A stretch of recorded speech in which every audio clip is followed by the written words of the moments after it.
গবেষক, scholars, entrepreneurs, ব্যবসায়ী, সাংবাদিক বন্ধুরা, মিডিয়া কর্মী, ভলান্টিয়ার্স, আমি আপনাদের সবাইকে আবারও শুভেচ্ছা এবং মোবারকবাদ জানিয়ে শুরু করছি। সম্মানিত সুধী, আপনারা সবাই কেমন আছেন? আলহামদুলিল্লাহ, আমরা সবাই ভালো আছি। অনেক চমৎকার চমৎকার টপিকে আপনারা আজকে কথা শুনেছেন। আমি দেখেছি যে ইসলামোফোবিয়া নিয়ে এখানে লেকচার হয়েছে, গ্লোবালাইজেশন অফ ইসলাম নিয়ে কথা হয়েছে, প্যারেন্টিং নিয়ে কথা হয়েছে। বাংলাদেশের অনেক বিশ্ববিদ্যালয়ের ভাইস চ্যান্সেলর যারা, ওনারা এখানে আছেন, অনেক আলেম ওলামারা আছেন, আমাদের উস্তাদ সমতুল্য অনেক আসাতেজায়ে কেরাম অতিথিদের সারিতে বসে আছেন। আমি এখানে সর্বশেষ অধিবেশনের কথা না বলে ওনাদের মুখ থেকে কথা শুনতে পারলেই হয়তো আমরা আরো অনেক কিছু শিখতে পারতাম। তারপরেও যেহেতু প্রোগ্রামের ডেকোরাম অনুযায়ী একটা টপিকে আমাকে কিছু কথা বলবার সুযোগ করে দেওয়া হয়েছে, আমি অত্যন্ত সম্মানিত বোধ করছি যে এরকম একটি প্রোগ্রামে আমি কিছু কথা বলবার সুযোগ পাচ্ছি। আমাদের হলরুমের একেবারে পেছনে উপরের গ্যালারিতে আমাদের বোনেরা এবং কচিকাচা সোনামণির যারা এসছে তাদেরকেও শুভেচ্ছা জানিয়ে শুরু করছি। সম্মানিত সুধী, আমি অনেককে দেখতে পাচ্ছি মোবাইল দিয়ে আপনারা ভিডিও ধারণ করছেন। আপনাদের অনেক কষ্ট হচ্ছে, আমি বুঝতে পারছি। তো আমি চাই না যে আপনারা এই কষ্টটুকু কন্টিনিউ করেন। আমি বিনীতভাবে বলবো যে মোবাইলগুলো আমরা সবাই পকেটে রাখি। Mobile should be in pocket, শুরু থেকে শেষ পর্যন্ত সবাই।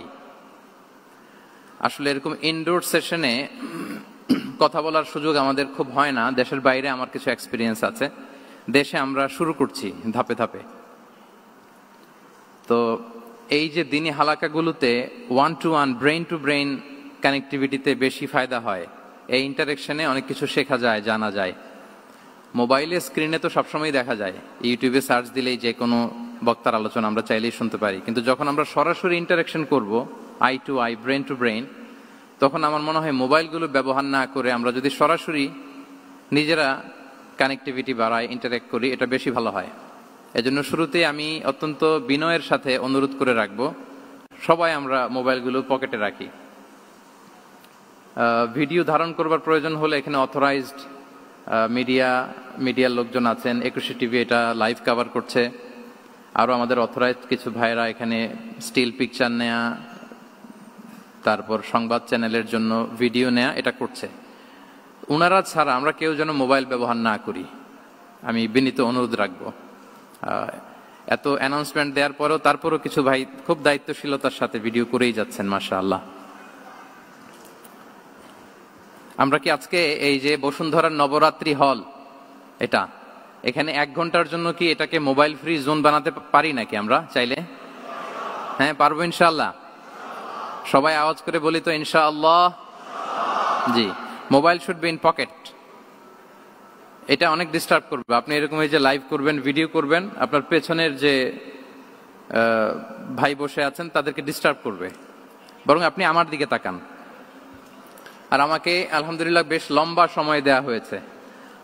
আর আপনারা এখানে সবাই খুব ব্যস্ত, আপনাদের ব্যস্ততা মুখর মূল্যবান সময়গুলো থেকে স্যাক্রিফাইস করে আপনারা এসছেন। ঘন্টাখানিক যদি আমরা একটা টপিকের উপর কথা বলি, আমার মনে হয় আমরা ওয়ান টু ওয়ান কানেক্টিভিটি করি। মাশাআল্লাহ, এই তো সবাই মোবাইল পকেটে রেখে দিয়েছেন, মাশাআল্লাহ, তাবারাকাল্লাহ, আলহামদুলিল্লাহ। আমি হলের মধ্যে কোনো মুভমেন্ট যাতে না হয়, কারণ যখন আলোচনায় ঢুকে যাব আমি চাইবো যে টপিকটা শুরু করে দিয়ে শেষ করে দিতে। এই যে মাঝখান দিয়ে ওঠা বসা, হাঁটা চলা, no movement is allowed in the hall room. I request again, আমি আবারও বলছি, আমরা যেন কোনো চলাফেরা মুভমেন্ট না করি হলের মাঝখানে। সবাই বসে যাই মেহেরবানি করে।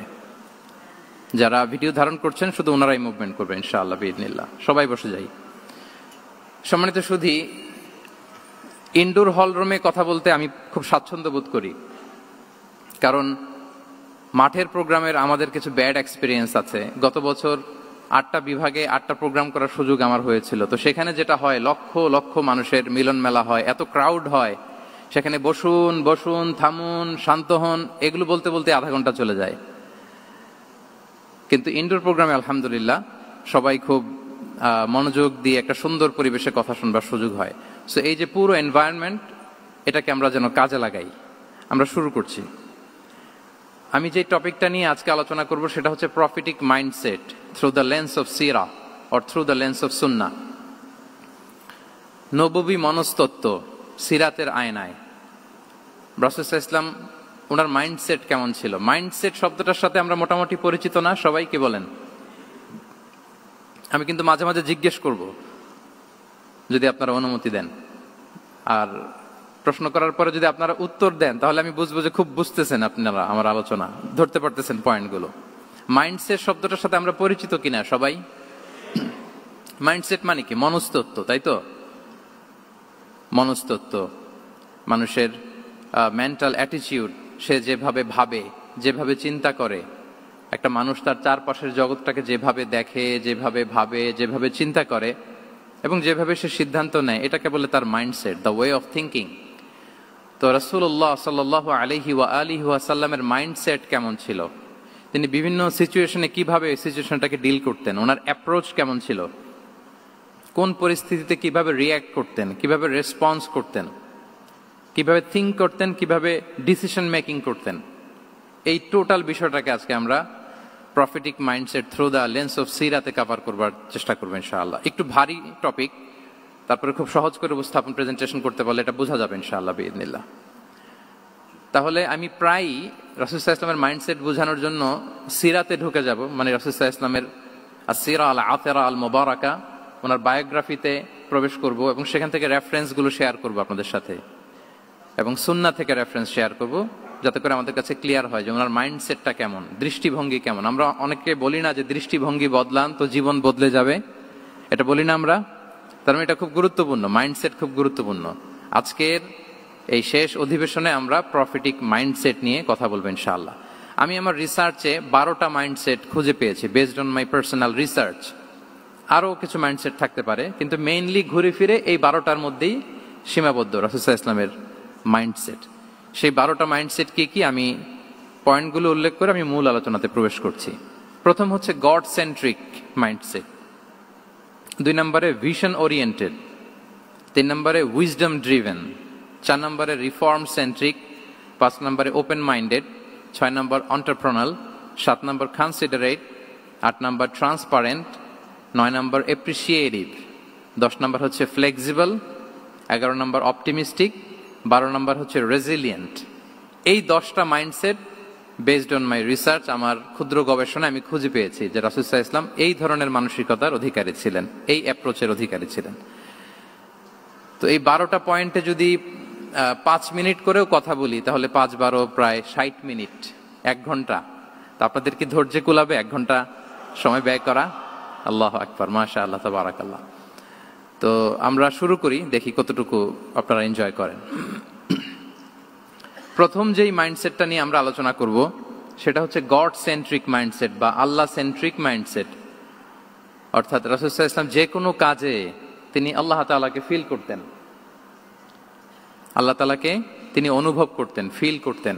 সবকিছু ছিল আল্লাহ তাআলা কেন্দ্রিক, যাই তিনি করতেন না কেন একজন মহান সত্তার সন্তুষ্টির জন্যই তিনি সেটা করতেন। তিনি কে?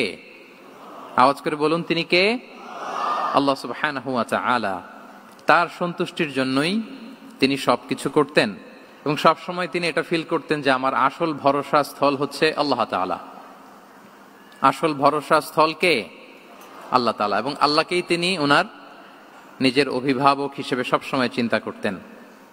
এবং তার দয়ার পরশেই যে আমরা বেঁচে আছি, তিনি যে আমাকে আগলে রেখেছেন, সার্বক্ষণিক এটাকে মনের মধ্যে ধারণ করা, সবসময় এই চিন্তাটা ভেতরে লালন করা, এটাকেই বলে গড সেন্ট্রিক মাইন্ডসেট বা আল্লাহ সেন্ট্রিক মাইন্ডসেট। এই মাইন্ডসেটের অধিকারী যদি আপনি হতে পারেন, আপনি একটা ডিভাইন পাওয়ার শিল্ডের ভেতরে থাকবেন, একটা ডিভাইন প্রোটেকশনে থাকবেন। চারিদিকে তুফান, ঝঞ্ঝা, ঝড়, অনেক কিছু, কোনো কিছু আপনাকে স্পর্শ করবে না, কারণ আপনার গড সেন্ট্রিক মাইন্ডসেট আছে। একটা মহা শক্তিধর সত্তার সাথে আপনার সংযোগায়ন আছে, কানেক্টিভিটি আছে। সো প্রথম মাইন্ডসেটটা হচ্ছে গড সেন্ট্রিক মাইন্ডসেট। রাসূল সাল্লাল্লাহু আলাইহি ওয়াসাল্লাম সবসময় সবকিছু আল্লাহ তাআলার সন্তুষ্টির জন্য করতেন এবং তিনি ভাবতেন আমার কেউ না থাক, আল্লাহ আছে। যার কেউ নাই তার কে থাকে? বলুন তো সবাই, যার কেউ নাই তার কে আছে? আল্লাহ আছে। এটাই হচ্ছে গড সেন্ট্রিক মাইন্ডসেট। আসুন আমরা সিরাতের ভেতরে ঢুকে যায়। যেহেতু আমরা বলেছি থ্রু দ্য লেন্স অফ সিরাতের পরতে পরতে, সুন্নার পরতে পরতে আমরা দেখব যে তিনি গড সেন্ট্রিক মাইন্ডসেটের অধিকারী ছিলেন কিনা। আল্লাহর হাবিব সাল্লাল্লাহু আলাইহি ওয়াসাল্লাম একবার একটা যুদ্ধ থেকে ফেরার পথে মরুভূমির মাঝখানে সেনাবাহিনীকে থামিয়ে বিশ্রামের ঘোষণা দিলেন যে তোমরা একটু বিশ্রাম নাও। তো উনি একটা গাছের নিচে বিশ্রামের জন্য গেলেন এবং সেখানে গাছের ডালে ওনার তলোয়ারটা ঝুলিয়ে রাখলেন, ঝুলিয়ে বিশ্রাম নিতে লাগলেন, ঘুমিয়ে পড়লেন। হঠাৎ এক বেদুইন এসে রাসূল সাল্লাল্লাহু আলাইহি ওয়াসাল্লামের এই কোষবদ্ধ তলোয়ারটা কোষমুক্ত করে এরকম হাতে নিল। রাসূল সাল্লাল্লাহু আলাইহি ওয়াসাল্লাম ঘুম থেকে জেগে উঠলেন।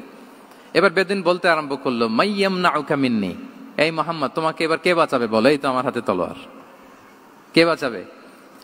সাথে সাথেই আল্লাহর হাবিব সাল্লাল্লাহু আলাইহি ওয়াসাল্লাম উনি উত্তরে বললেন আল্লাহ। উত্তরে কি বললেন? কোনো চিন্তা ভাবনা নাই যে ওরে আঘাত করা যায় কিনা পাল্টা, বা কোনোভাবে ওর কনফিডেন্স ডাউন করা যায় কিনা, এদিক সেদিক কারো সাপোর্ট চাওয়া যায় কিনা, কোনো দিকে না তাকিয়ে কি বললেন?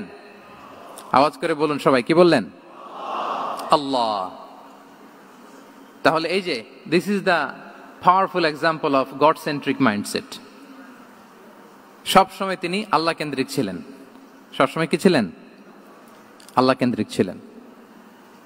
এটাকে বলে গড সেন্ট্রিক মাইন্ডসেট। যে কোনো পরিস্থিতিতে তিনি আল্লাহ যে আমার সাথে আছেন এটা কল্পনা করতেন। এবং সুনানে আবু দাউদের একটি বর্ণনা এসেছে, রাসূল সাল্লাল্লাহু আলাইহি ওয়াসাল্লাম কানা নবী সাল্লাল্লাহু আলাইহি ওয়াসাল্লাম ইযা হাযাবাহু আমরুন সাল্লা, তাকে যখন কোনো জিনিস বিচলিত করত তিনি জায়নামাজের মুসল্লায় দাঁড়িয়ে যেতেন, সালাতের জন্য দাঁড়িয়ে যেতেন। বিপদে পড়লেই আল্লাহর কাছে সেটা সঁপে দিতেন, শেয়ার করতেন। আমরা বর্তমানে কোনো বিপদে পড়লেই কি করি? আগে কোথায় শেয়ার করি? ফেসবুকে। বলেন, আমার জীবনে কোনো দুর্ঘটনা কিছু হইলেই আমরা কোথায় শেয়ার করি? করেন আপনারা? ফেসবুকে শেয়ার করেন? আসলে করা উচিত কার সাথে? হ্যাঁ, আমার স্ত্রীর সাথে শেয়ার করার আগেও শেয়ার করব কার সাথে? আমার বন্ধুর সাথে শেয়ার করার আগেও শেয়ার করব কার সাথে? আল্লাহর সাথে। আমরা যদি হিজরতের ঘটনাটাকে একটু অ্যানালাইজ করি তাহলে দেখবো যে গারে সাউরে যখন আল্লাহ রাসূল সাল্লাল্লাহু আলাইহি ওয়াসাল্লাম এবং আবু বকর রাদিয়াল্লাহু তাআলা আনহু ওনারা আশ্রয় নিয়েছিলেন রাত্রিবেলায়, কুরাইশরা যখন খুঁজতেছিল, আবু বকর রাদিয়াল্লাহু তাআলা আনহু বলেন যে কুরাইশদের পা দেখা যাচ্ছে, ওরা যে হেঁটে যাচ্ছে, একটু উকি মারলেই আমাদেরকে দেখা যায়। তিনি অত্যন্ত ভীত সন্ত্রস্ত, তটস্থ, নিজের জন্য নয়, রাসূল সাল্লাল্লাহু আলাইহি ওয়াসাল্লামের সেফটির জন্য। রাসূল সাল্লাল্লাহু আলাইহি ওয়াসাল্লাম আবু বকর রাদিয়াল্লাহু তাআলা আনহুকে বলেন যে আবু বকর চিন্তা করো না, লা তাহসান ইন্নাল্লাহা মা'ানা, আবু বকর চিন্তা করো না, আল্লাহ আমাদের সাথে আছেন। সুবহানাল্লাহ। আমাদের সাথে কে আছেন? আল্লাহ আমাদের সাথে আছেন। এটা হচ্ছে গড সেন্ট্রিক মাইন্ডসেটের উদাহরণ। আপনার মনকে বুঝাতে হবে যে আল্লাহ আমার সাথে আছে। মনকে তুমি বুঝিয়ে বলো আল্লাহ আছে আমার সাথে। এই বাক্যটা মুখস্থ করা যাবে? মনকে তুমি বুঝিয়ে বলো আল্লাহ আছেন আমার সাথে। আপনার পুরো জীবনের সব কাজের সাথে যদি এই বাক্যটাকে মিলিয়ে ফেলতে পারেন দেখবেন যে কোনো কিছুই আপনার ক্ষতি করতে পারতেছে না। এটাকে বলে গড সেন্ট্রিক মাইন্ডসেট। আল্লাহ আমার সাথে আছেন, কেউ নাই কিন্তু আল্লাহ তাআলা আমার সাথে আছেন। এবং গড সেন্ট্রিক মাইন্ডসেটের সবচেয়ে বড় সুবিধা হচ্ছে আপনার মনে কখনো হতাশা কাজ করবে না, হতাশা বাঁধবে না, কারণ আপনার সাথে এক মহাশক্তিধরের কানেক্টিভিটি আছে। তিনি কে বলুন তো আওয়াজ করে? তিনি আল্লাহ। হতাশা আসবে না। এই যে আমাদের জাতীয় জীবনের এখন সবচাইতে বড় বড় সমস্যাগুলোর যদি আমরা লিস্ট করি, একটা বড় সমস্যা হচ্ছে ডিপ্রেশন, তাই না? আমরা ডিপ্রেশনে ভুগি না?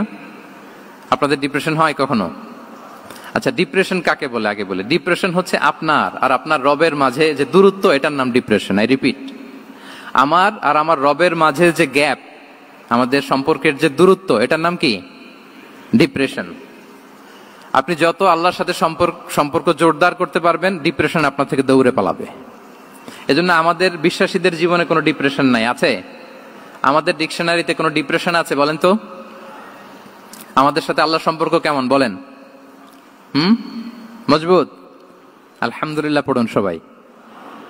তাহলে ডিপ্রেশন হচ্ছে আপনার আর আপনার রবের মাঝে যে দূরত্ব, এই দূরত্ব দূর করে দেন, ডিপ্রেশন আপনিই পালাবে। আচ্ছা, আমরা আরো কিছু সিরা থেকে ইনসিডেন্ট নিয়ে দেখি যে গড সেন্ট্রিক মাইন্ডসেটটা কেমন।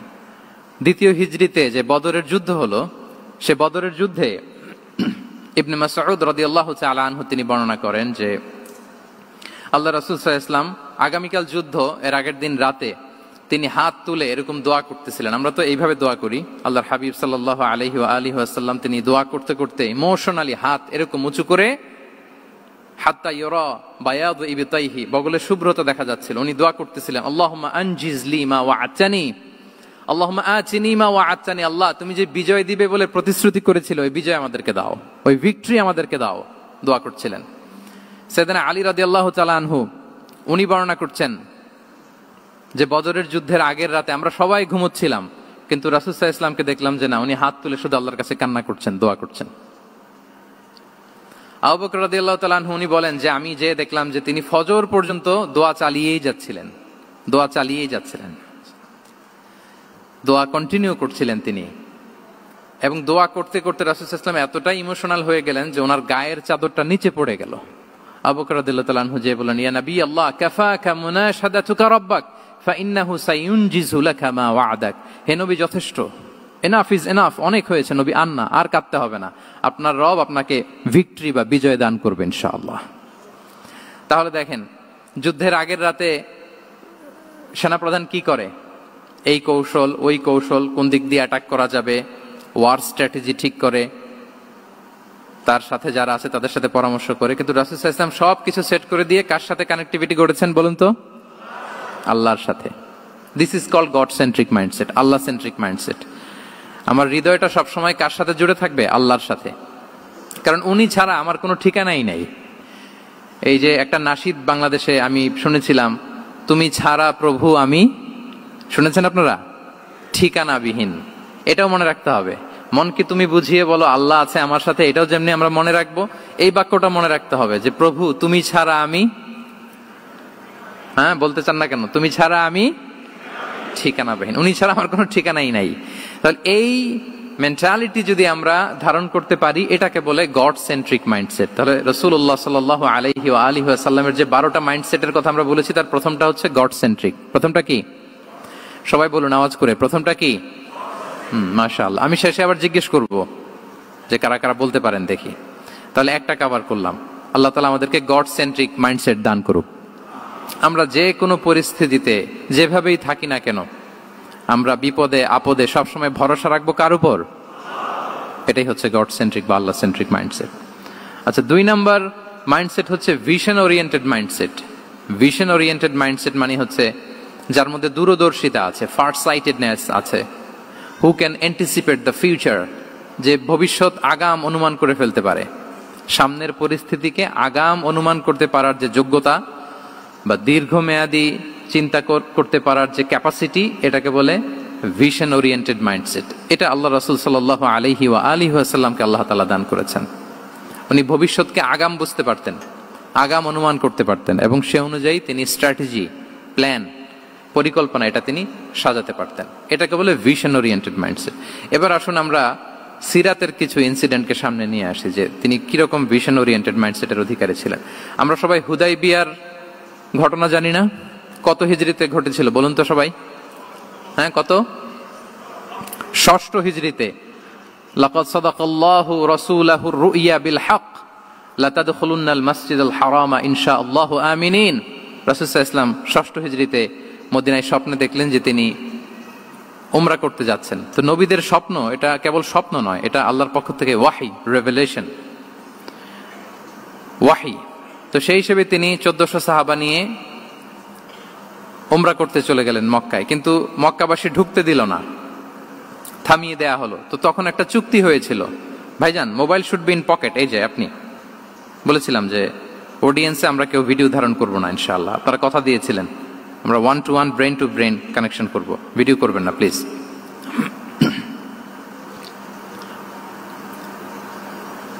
তাহলে উমরা করতে গেলেন 1400 সাহাবী। 1400 সাহাবী যখন উমরা করতে গেলেন, উমরা করতে দেয়া হলো না। তখন একটা চুক্তি করা হলো। ওই চুক্তিতে বলা হলো, রাসূল সাল্লাল্লাহু আলাইহি ওয়াসাল্লাম লিখতে বললেন যে লিখো মিন মুহাম্মদ রাসূলুল্লাহ, আল্লাহর রাসূল মুহাম্মদের পক্ষ থেকে কুরাইশদের সাথে এই চুক্তি। কুরাইশরা আপত্তি করলো যে না, শুধু মুহাম্মদ লেখা যাবে, রাসূলুল্লাহ লেখা যাবে না, কারণ তুমি যে রাসূলুল্লাহ, আল্লাহর রাসূল, এটা যদি আমরা মেনে নেই তাহলে তোমার সাথে আর আমাদের দ্বন্দ্ব কিসের, আমরা তো ভাই ভাই হয়ে গেলাম, রাসূলুল্লাহ কাটো।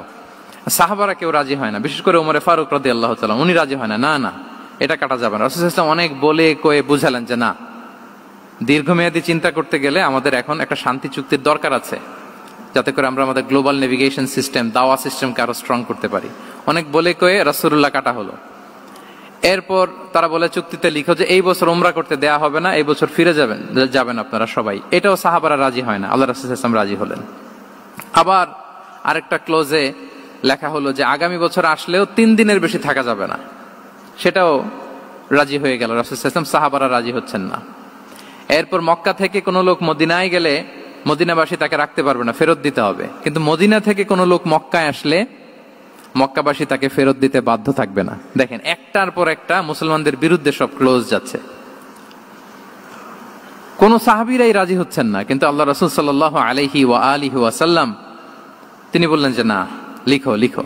উমর ফারুক রাদিয়াল্লাহু তাআলা আনহু এতটাই রাগান্বিত হলেন, তিনি প্রশ্ন করলেন, ইয়া রাসূলুল্লাহ, আলাইসা আনতা নাবিয়্যুন হক? আপনি এই যে কম্প্রোমাইজের পর কম্প্রোমাইজ করে যাচ্ছেন, আপনি কি সত্য নবী নন, সত্য রাসূল নন? আলাসনা আলা দীনিন হক, আমরা কি সত্যের উপর প্রতিষ্ঠিত নই? আলাইসাল কুরআনু কিতাবুন হক, তো সব যদি সত্য হয় আপনি কেন এগুলো মানছেন? রাসূল সাল্লাল্লাহু আলাইহি ওয়াসাল্লাম বললেন যে ওমর, তুমি বাদশেদো না, মেনে নাও। মেনে নিলেন, এবং এই মেনে নেওয়াটাকে আল্লাহ ভিক্টরি বলে ঘোষণা দিলেন, বিজয় বলে। আল্লাহু আকবার। ইন্না ফাতাহনা লাকা ফাতহাম মুবিনা। এবং হুদাইবিয়ার এই সন্ধি থেকেই বেসিকলি মক্কা বিজয় ওইদিকে ত্বরান্বিত হয়েছে গতি প্রবাহটা।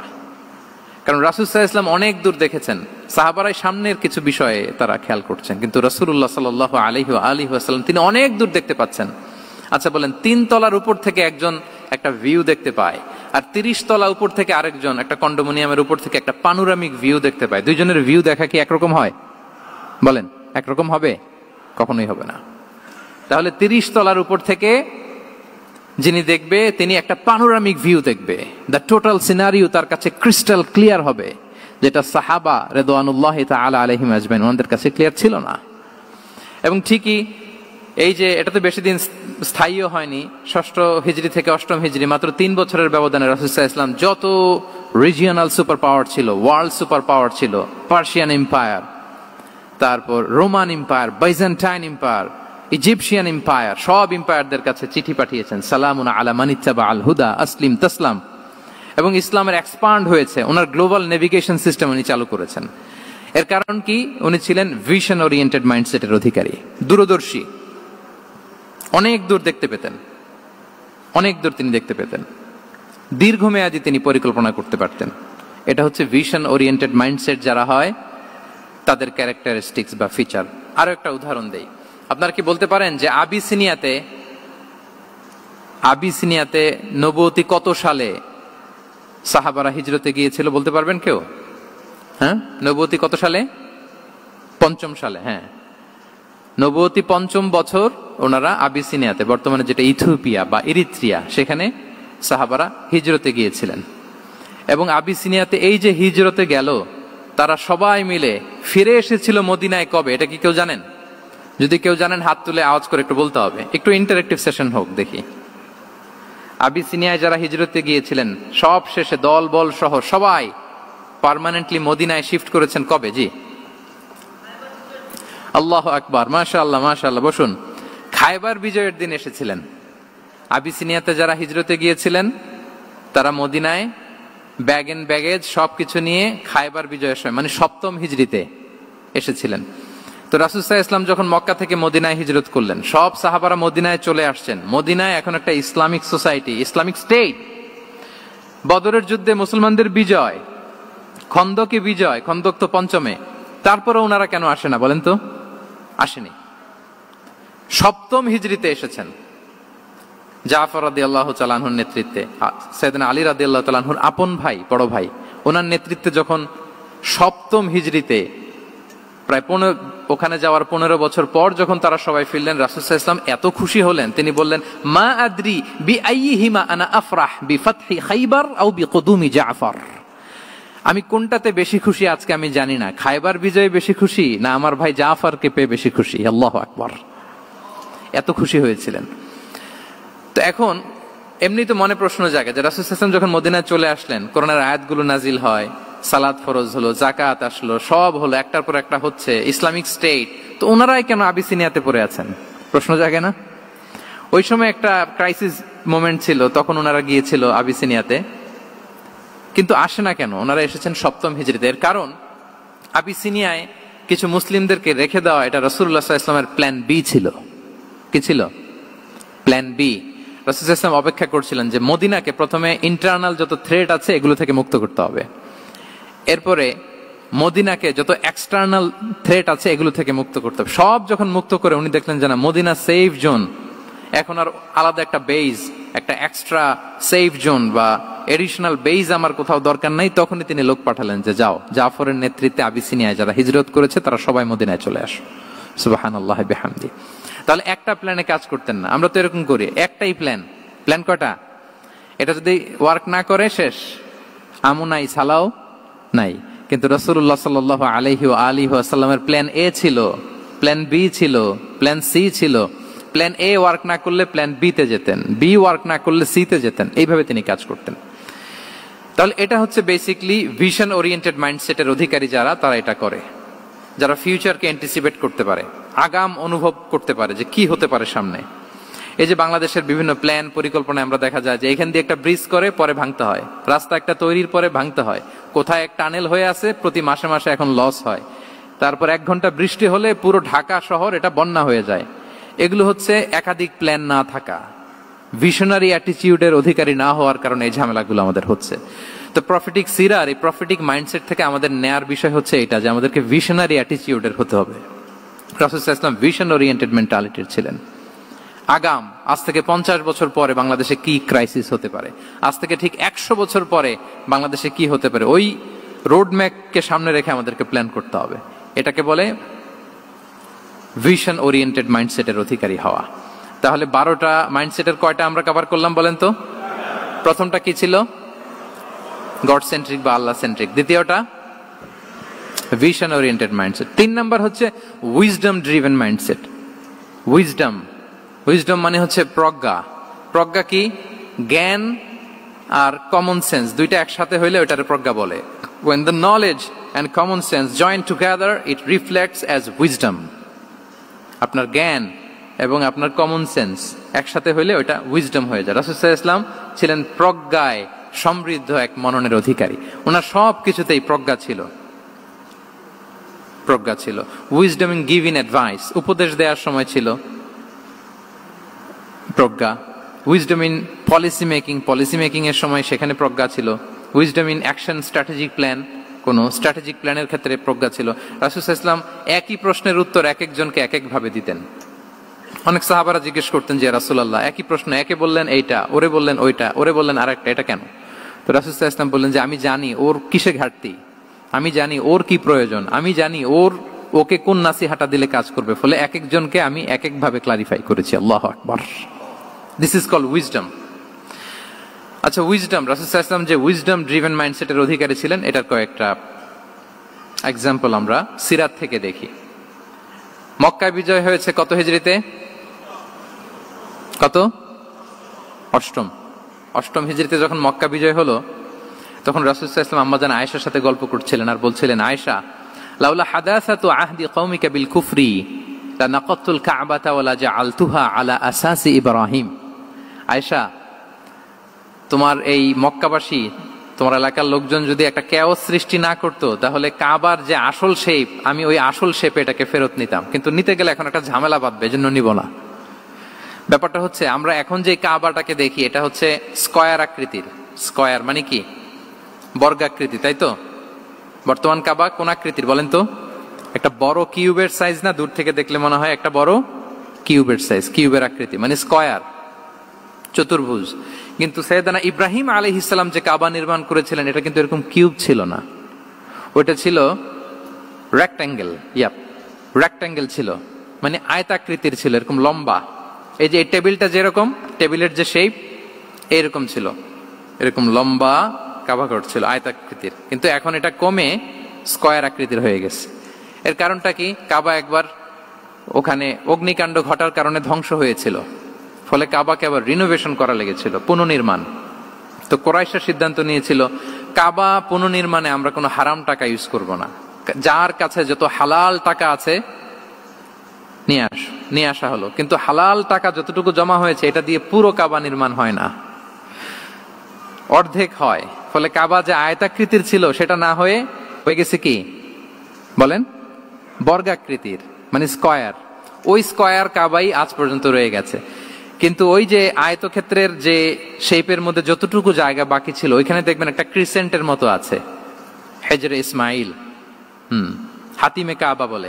ওইটার ভিতরে নামাজ পড়া আর কাবার ভিতরে নামাজ পড়া একই হুকুম। ওইটার ভিতরে নামাজ পড়া আর কাবার ভিতরে নামাজ পড়া কি একই হুকুম। ফলে ওই হাতিমের ভেতরে ফরজ সালাত আদায় হয় না, নফল সুন্নাত পড়া যায়। এমনকি কাবার ভেতরেও ফরজ সালাত আদায় করলে আদায় হবে না, কারণ নামাজের ফরজের মধ্যে একটা ফরজ হচ্ছে ইলা জিহাতিল কাবা, টু দ্য ডাইরেকশন অফ কেবলা। আপনার কেবলা মুখী হইতে হবে না। আপনি তো কাবার ভিতরে ঢুকে গেছেন, এখন কাবা কোন দিকে? কাবা তো নাই, বের হইতে হবে। বের হয়ে কাবা মুখী হলে সালাত হবে। I think you got the point. তো তাহলে রাসূল সাল্লাল্লাহু আলাইহি ওয়াসাল্লামের উইজডম বা প্রজ্ঞাটা এখানে দেখেন। আম্মা জান আয়েশা রাদিয়াল্লাহু তাআলা আনহাকে উনি বললেন যে, আয়েশা, মক্কা তো বিজয় হলো, মক্কার কন্ট্রোল তো এখন আমার হাতে। চাইলে আমি কাবাকে ভেঙে সেই ইব্রাহিম আলাইহিস সালামের যে বেইজ ওরকম লম্বা করে শেপ দিতে পারি, কিন্তু দিব না। কেননা দিলে মক্কা একটা ক্যাওস হতে পারে। কি হতে পারে? কারণ তারা একেবারে ভেরি রিসেন্ট মুসলমান হয়েছে, তারা না বুঝেই বলবে যে সেই আদি কাবা, মুহাম্মদ এই কাবার অপমান করেছে, কাবাকে ভুলুণ্ঠিত করেছে, সম্মানকে নষ্ট করেছে, এরকম একটা কোশ্চেন রাইজ করতে পারে। এই জন্য আমি করলাম না। সুবহানাল্লাহ, দিস ইজ কল্ড উইজডম। এটাকে কি বলে? প্রজ্ঞা। এটাকে প্রজ্ঞা বলে। তাহলে আপনার জ্ঞান এবং আপনার কমন সেন্স দুইটা যখন কানেক্ট করে তখন সেটা প্রজ্ঞা হয়।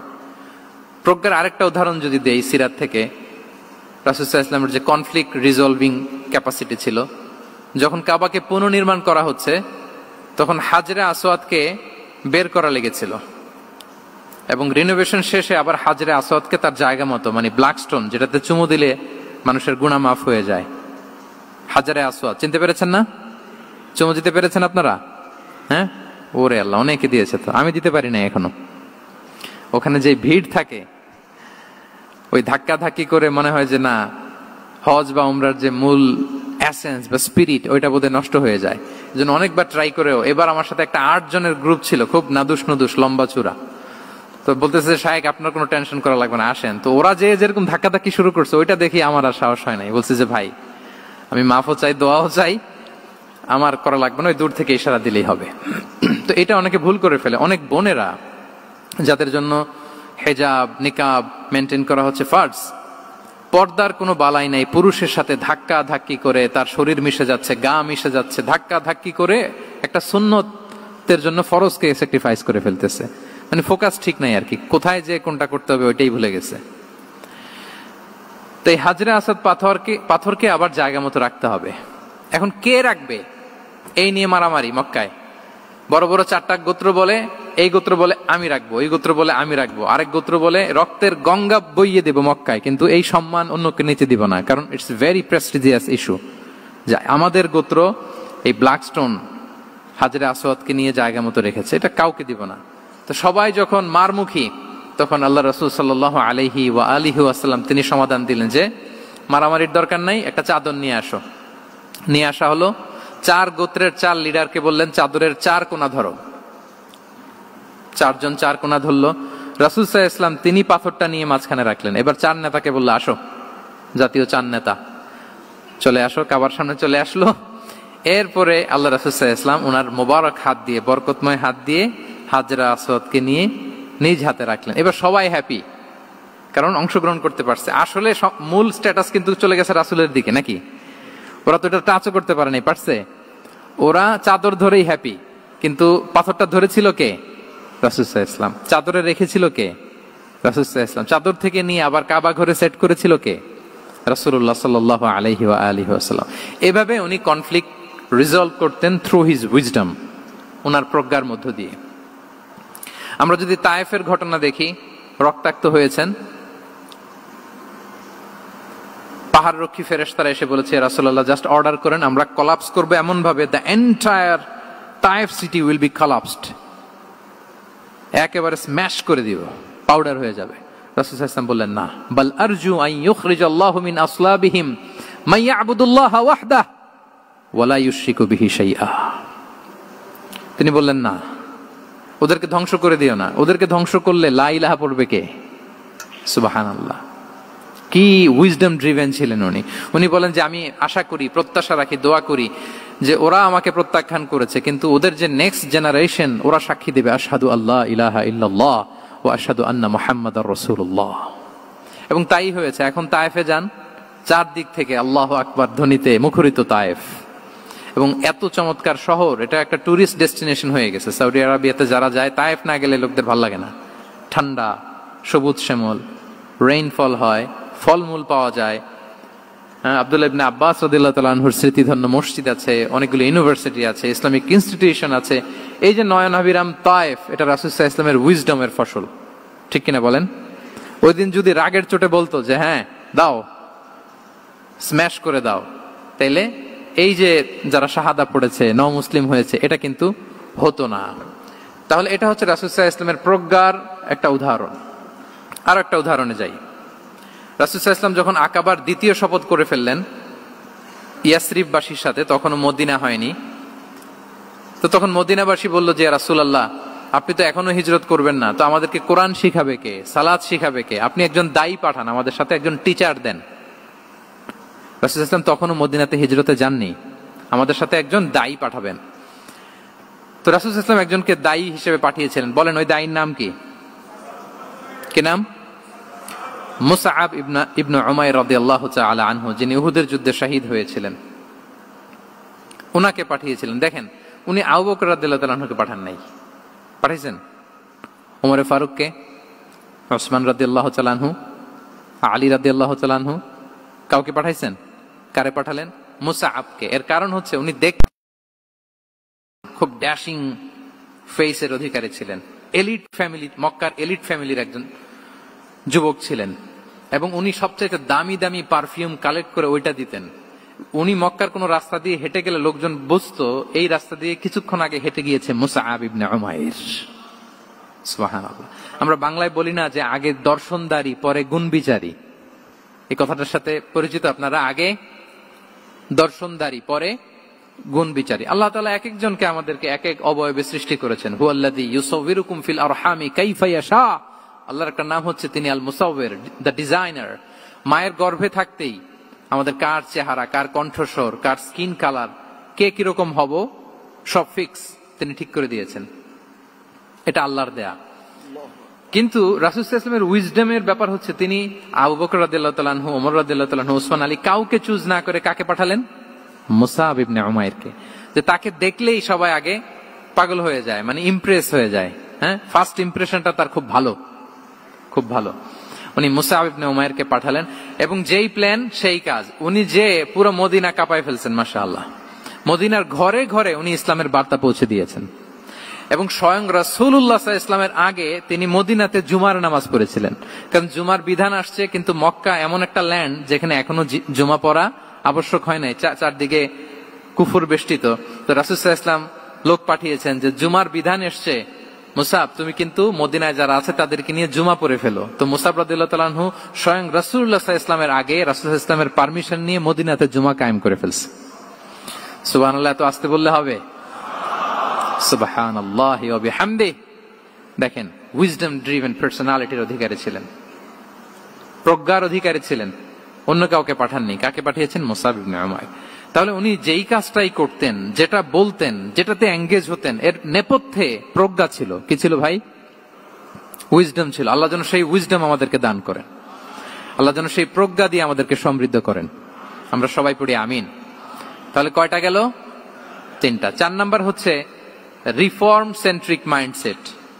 মানে রাসূল সাল্লাল্লাহু আলাইহি ওয়াসাল্লাম সংস্কারবাদী ছিলেন আর কি। ভুল ভাল দেখলে রিফর্ম করতেন, ইসলাহ করতেন, সংস্কার। এখন তো এই যে অনেকগুলো সংস্কার কমিটি হলো দেখলাম বাংলাদেশে, খুব সুন্দর, বিভিন্ন বিষয়ে সংস্কার হচ্ছে। এবং স্বাধীনতার পরে আমাদের বয়স তো আর বেশি না, মানে সব দলের লোকেরা মিলে একসাথে এরকম বসা, এরপর রাষ্ট্রীয় ইস্যু নিয়ে ডিসকাস করা, এরপর মাঝে মাঝে আবার ওয়াক আউট করা, আবার একটু মিষ্টি ঝগড়া করা, আবার একটু ফান করা, এই সব কিছুর মধ্য দিয়ে জাতির জন্য ভাবা, নতুন নতুন চিন্তা প্রণয়ন। That's very good, I do appreciate. এটা দরকার। এমন বাংলাদেশই তো আমরা চেয়েছিলাম, ঠিক কিনা বলেন? এই যে রিফর্ম হচ্ছে, এটা অ্যাপ্রিসিয়েবল। রাসূল সাল্লাল্লাহু আলাইহি ওয়াসাল্লামের কিন্তু এই রিফর্ম সেন্ট্রিক মাইন্ডসেট ছিল।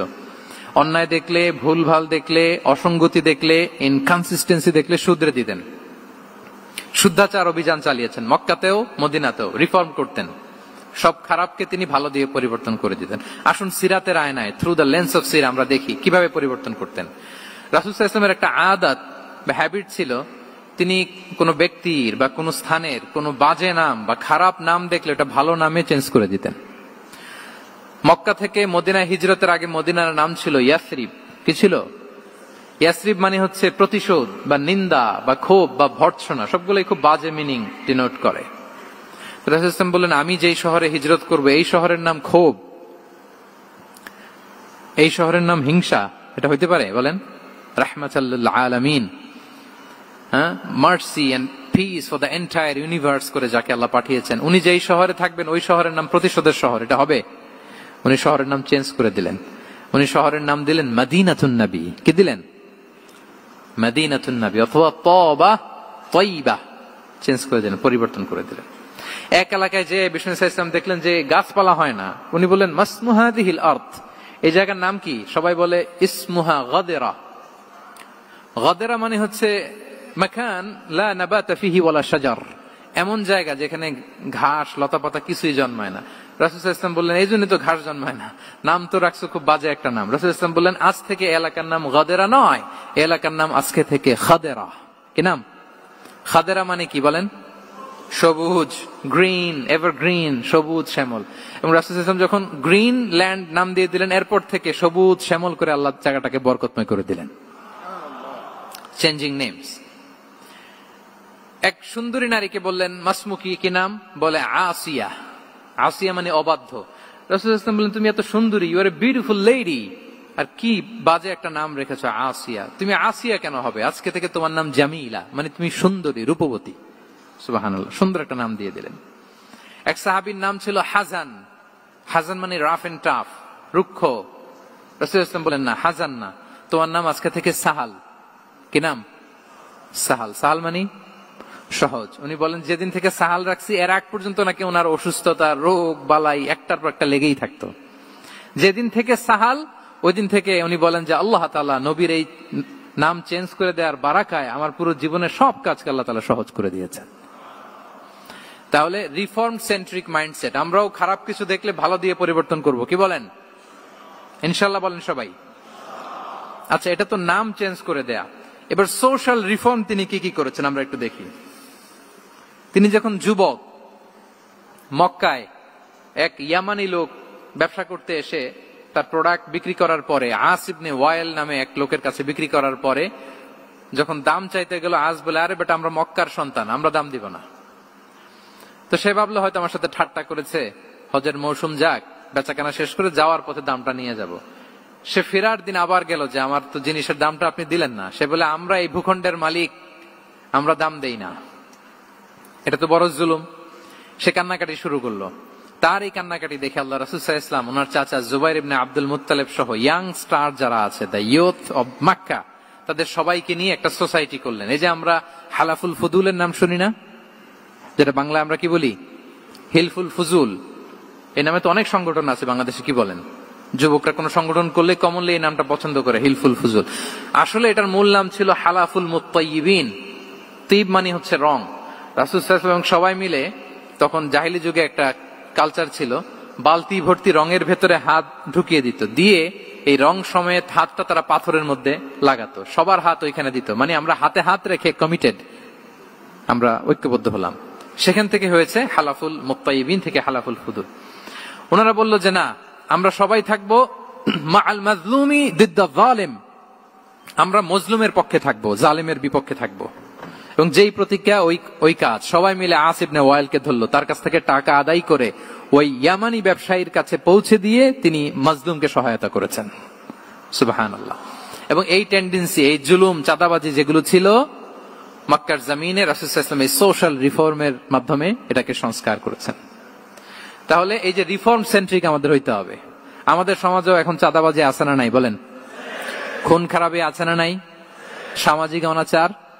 তাহলে ঐক্যবদ্ধ হইতে হবে আমাদেরকে রিফর্মের জন্য। যুবক যারা আমরা আছি, যাদেরকে আল্লাহ আমাদের বলার সুযোগ দিয়েছে, লেখার সুযোগ দিয়েছে, ফিল্ডে কাজের সুযোগ দিয়েছে, আমরা সবসময় মজলুমের পক্ষে থাকবো, আমরা সবসময় জালেমের বিপক্ষে থাকবো, আমাদের নীরবতা আর আমাদের নিশ্চুপ থাকাই জালিমদেরকে আরো বড় বড় জালিম বানিয়েছে। এজন্য নাহনু মাআল মাজলুম দিদ্দাল যালিম, এটা হচ্ছে আমাদের স্লোগান। আমরা কাদের সাথে? মজলুমের সাথে। আওয়াজ করে বলেন, কার সাথে? ইত্তাকু দাওয়াতাল মাজলুম। রাসূলুল্লাহ সাল্লাল্লাহু আলাইহি ওয়াসাল্লাম বলেন, তোমরা মাজলুমের কান্নাকে ভয় করো, কেননা মাজলুমের কান্না আর আল্লাহর মাঝে কোনো ফারাক থাকে না, কোনো পর্দা থাকে না, বদদোয়া করলেই কবুল হয়ে যায়। তাহলে এভাবে রাসূলুল্লাহ সাল্লাল্লাহু আলাইহি ওয়া আলিহি ওয়াসাল্লাম তিনি সোশ্যাল রিফর্ম করেছেন। আমরা যদি ওনার পলিটিক্যাল রিফর্মের দিকে তাকাই, তাহলে দেখব যে আমরা যদি কনস্টিটিউশন অফ মদিনার কথা বলি, মদিনার কনস্টিটিউশন, এটা কিন্তু রাসূল সাল্লাল্লাহু আলাইহি ওয়াসাল্লাম করেছেন। মদিনা চার্টার, এত চমৎকার চার্টার পৃথিবী আর দেখেনি। ওইটা থেকেই এখন সব গোটা বিশ্বের সংবিধান। এই যে আমাদের সংবিধান সংস্কার কমিশন আছে না একটা, নিশ্চয়ই তারা ওইটা থেকে অনেক বেনিফিটেড হতে পারবেন। আমাদের যে মদিনা চার্টার রাসূল সাল্লাল্লাহু আলাইহি ওয়াসাল্লাম নিজে করা, এবং এটা একটা ইনক্লুসিভ চার্টার ছিল। মুসলিম, পেগানস, জুইশ, সব ধর্মের মানুষকে নিয়ে তিনি মদিনাতে ওয়ান উম্মাহ ঘোষণা দিয়েছিলেন। ওয়ান উম্মাহ, উই আর ওয়ান উম্মাহ। হোক তুমি পেগান মুশরিক, হোক তুমি জুইশ মানে ইহুদি, হোক তুমি মুসলিম, তুমি যেই ধর্মের হও না কেন, মদিনাকে রক্ষা করতে যে আমরা সবাই মিলে উম্মাহ ওয়াহিদা, আমরা সবাই মিলে কি উম্মাহ ওয়াহিদা। পৃথিবীর অনেক দেশ এই আইডিওলজিকে ধারণ করে হু হু করে এগিয়ে গিয়েছে। মালয়েশিয়াতে 3টা রেস, আমি তো প্রায় 1 যুগ ওখানে, আমার 2টা ডিগ্রি ওখান থেকে, মাস্টার্স পিএইচডি। আমি কাছ থেকে তাদেরকে দেখার সুযোগ পেয়েছি। ওখানে মালয়েরা আছে, তামিলরা আছে, চাইনিজরা আছে, 3 জাতি মিলে ওদের স্লোগান হচ্ছে সাতু মালয়েশিয়া। মালয় ভাষায় সাতু মানে হচ্ছে ওয়ান, মালয় ভাষায় সাতু মানে কি ওয়ান। সাতু মালয়েশিয়া মানে আমরা হতে পারি চাইনিজ, হতে পারি তামিল, কিংবা হতে পারি মালয় ভূমিপুত্রা, কিন্তু সবাই মিলে দেশের স্বার্থে আমরা সবাই কি এক। এটাই লাগবে আমাদের নতুন বাংলাদেশে। জুলাই আপরাইজিং এর পরে আমাদের এই ঐক্যবদ্ধ থাকার বাংলাদেশ আমরা চাই কি চাই না বলেন? সাম্রাজ্যবাদকে রুখে দিতে, যে কোনো ষড়যন্ত্রকে রুখে দিতে ঐক্যবদ্ধ থাকার কোনো বিকল্প নাই, ঠিক কিনা বলেন? ঐক্যবদ্ধ থাকতে হবে আমাদেরকে, যেটা রাসূলুল্লাহ সাল্লাল্লাহু আলাইহি ওয়া আলিহি ওয়াসাল্লাম মদিনা চার্টারে আমাদেরকে শিখিয়েছেন যে আমরা ওয়ান উম্মাহ। তাহলে খারাপ নাম দেখলে চেঞ্জ করতেন, সমাজে খারাপ কিছু দেখলে সংঘবদ্ধ হয়ে তার বিরুদ্ধে দাঁড়াতেন। পলিটিক্যাল রিফর্ম করেছেন ওয়ান উম্মাহ গঠনের মধ্য দিয়ে। ফিনান্সিয়াল রিফর্ম যদি বলি, শুধু financial reforms by prophet Muhammad peace be upon him, এটা নিয়ে লম্বা কথা বলা যেতে পারে। শুধু একটা উদাহরণ দিয়ে শেষ করি। বিদায় হজের ভাষণে উনি সুদকে চিরতরে কবরস্থ করেছেন, সুদকে চিরতরে কবরস্থ করেছেন, এবং এটা অন্যের জন্য না, নিজের ঘর দিয়ে শুরু করেছেন। উনি বলেছেন যে এই হানাহানি রক্তপাত এটা বন্ধ, আমার গোত্রের একটা এরকম রক্তের দাবি আছে, এটা আমি শেষ ঘোষণা করলাম। এরপর বললেন যে সুদ কবর দিলাম, অন্য জায়গা থেকে না, আমার পরিবার থেকে। রাসূলুল্লাহ সাল্লাল্লাহু আলাইহি ওয়াসাল্লামের চাচা স্বয়ং আব্বাস রাদিয়াল্লাহু তাআলা আনহুর অনেক সুদের ট্রানজাকশন ছিল, ইন্টারেস্ট, সুদের ব্যবসা ছিল। রাসূলুল্লাহ সাল্লাল্লাহু আলাইহি ওয়াসাল্লাম বলেন আজকে থেকে এই সুদ আমি চিরতরে মাটির নিচে কবর দিয়ে দিলাম। আল্লাহু আকবার। দেখেন সোশ্যাল রিফর্ম। তাহলে পরিবর্তন করতে হলে আগে নিজের ঘর থেকে, আগে কোত্থেকে? নাকি ওই ফ্যামিলি থেকে? হ্যাঁ, আমাদের মধ্যে যেটা হয়, আমরা ওয়াজ নসিহত বা ভালো কথা শুনলেই এটাকে ধরে নিই যে এটা ওর জন্য, ওর জন্য, মানে প্রত্যেকটা ওয়াজই যে আমার জন্য হইতে পারে, প্রত্যেকটা নসিহতের যে প্রাইম অডিয়েন্স আমি হইতে পারি, এইটা আমাদের মাথায় কেন যেন আসে না। আমরা কোনো ভালো নসিহত শুনলে আমরা ভাবি এটা আসলে সমাজে দরকার, ওর দরকার, আমার ভাইয়ের দরকার, কিন্তু এটা যে আমার দরকার, প্রতিটা নাসিহাতের প্রথম অডিয়েন্স হওয়া দরকার কে? আমি নিজে। তাহলে পরিবর্তন শুরু করতে হবে নিজ থেকে। ওর এই সমস্যা, ওর এই সমস্যা, ওর এটা, আরে মিয়া তোমার কি সমস্যা ওইটা বলো। শুধু ওর ওর না দেখে নিজেরটাও দেখতে হবে। দেখেন অন্যের দিকে 1 আঙ্গুল দেখালে নিজের দিকে কয় আঙ্গুল যায় বলেন তো? এই যে নিজের দিকে কিন্তু 3টা। আমি যদি এরকম করি তা আমার দিকে আসে 3টা। এজন্য নিজ থেকে, নিজের ফ্যামিলি থেকে আমরা সংস্কার শুরু করব। কি বলেন? ওমর ফারুক রাদিয়াল্লাহু তাআলা আনহু যখন ফ্যামিলি মিটিং এ বসতেন, উনি ওনার সন্তানদেরকে বলতেন, শোনো, তোমরা খলিফাতুল মুসলিমিন, আমিরুল মুমিনিনের সন্তান, তোমাদের কোনো বাজে কাজ যদি সমাজে আসে, তোমাদের কোনো অন্যায় যদি আমার কানে আসে, অন্যের জন্য যা শাস্তি তোমাদের জন্য হবে ডবল শাস্তি। ওমর ফারুক সন্তানদেরকে বলতেন, তোমরা যদি কোনো ভুল করো, একটা যদি হদ কায়েম করা লাগে এমন অন্যায় যদি করো, একটা হচ্ছে আল্লাহর দেয়া হদ, আর একটা হবে আমি উমরের দেয়া হদ। আমার মতো খলিফাতুল মুসলিমিনের সন্তান হয়ে এই পাপ তুমি কেন করলে? দেখেন অন্যের বাচ্চা কি করছে, অন্যের, আমাদের তো ওই মেয়েটার সমস্যা, ওনার ছেলের সমস্যা, এগুলো আমার ছেলের যে কি অবস্থা, আমার পরিবারের যে কি হালাত, আমার স্ত্রীর যে কি দশা, ওইটা নিয়ে আমরা ভ্রুক্ষেপ করি না বা চিন্তা করি না। তাহলে সম্মানিত সুধীমণ্ডলী, আমরা পরিবর্তন শুরু করবো কোত্থেকে? অন্যের বাড়িঘর থেকে নাকি? হ্যাঁ, কোত্থেকে? নিজ থেকে। আল্লাহ তাআলা আমাদেরকে তৌফিক দান করুক। তাহলে কয়টা গেল? 4টা। এখন আপনারা তো ক্লান্ত হয়ে গেছেন মনে হচ্ছে, সময়ও অনেক হয়ে গেছে। আরো কয়েকটা পয়েন্ট বলা যাবে নাকি? হ্যাঁ, মোট কয়টা ছিল পয়েন্ট? সবগুলো শুনবেন? আচ্ছা, 5 নম্বরে হচ্ছে ওপেন মাইন্ডেড। আমার প্রিয় নবী বলেন ওপেন মাইন্ডেড ছিলেন না ন্যারো মাইন্ডেড? সবাই বলবেন, গ্যালারির সবাই আওয়াজ করে, তিনি ওপেন মাইন্ডেড না ন্যারো মাইন্ডেড ছিলেন? রাসূলুল্লাহ সাল্লাল্লাহু আলাইহি ওয়া আলিহি ওয়াসাল্লাম ওপেন মাইন্ডেড ছিলেন।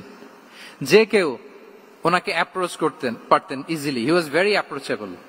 ছোট বড় আবাল বৃদ্ধ বনিতা ওনার সাথে কথা বলতে স্বাচ্ছন্দ্য বোধ করতো, ভয় পেত না। এজন্য সিরাতের পরতে পরতে দেখবেন এক শিশু এসে প্রশ্ন করে, নারী এসে প্রশ্ন করে, বৃদ্ধ এসে প্রশ্ন করে, বন্ধু এসে প্রশ্ন করে, শত্রু এসে কনভারসেশন করে, সবাই এসে ওনার সাথে কথা বলতে পারতো। সুবহানাল্লাহ। এবং এগুলো উনি অ্যাকোমোডেট করতে পারতেন। কি করতে পারতেন?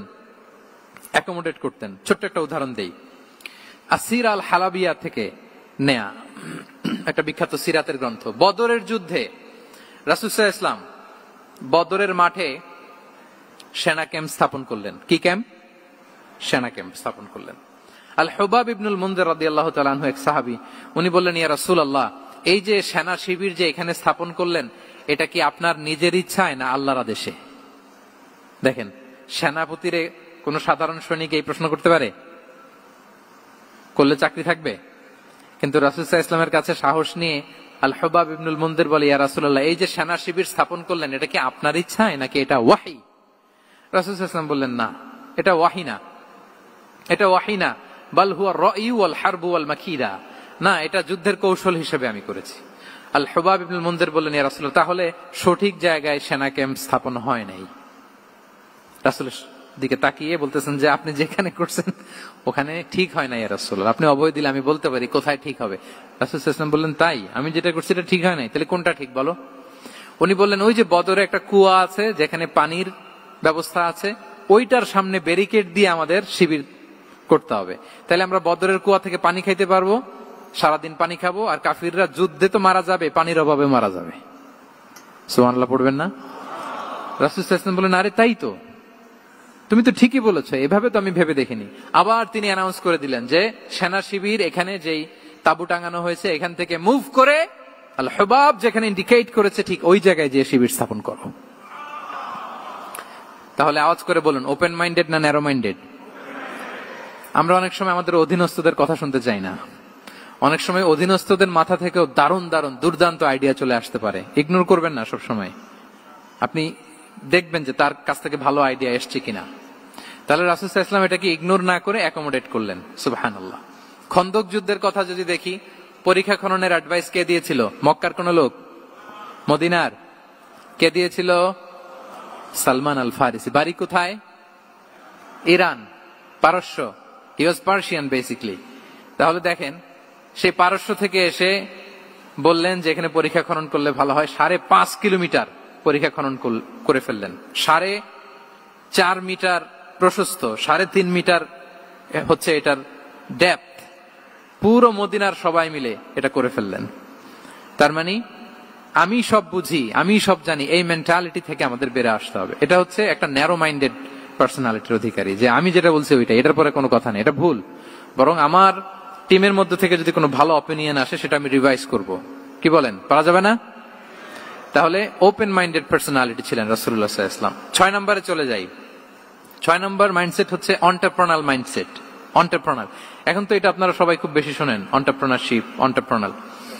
এন্টারপ্রেনার মাইন্ডসেট আসলে অনেক কিছুর সমন্বয় হয়। 1 নম্বর, যার প্রোঅ্যাক্টিভ অ্যাটিটিউড যাদের থাকে, solution focused, not problem focused. Problem সৃষ্টি হইলে ওইদিকে ফোকাস না করে কিভাবে সলিউশন করা যায় ওইদিকে ফোকাস করতেন।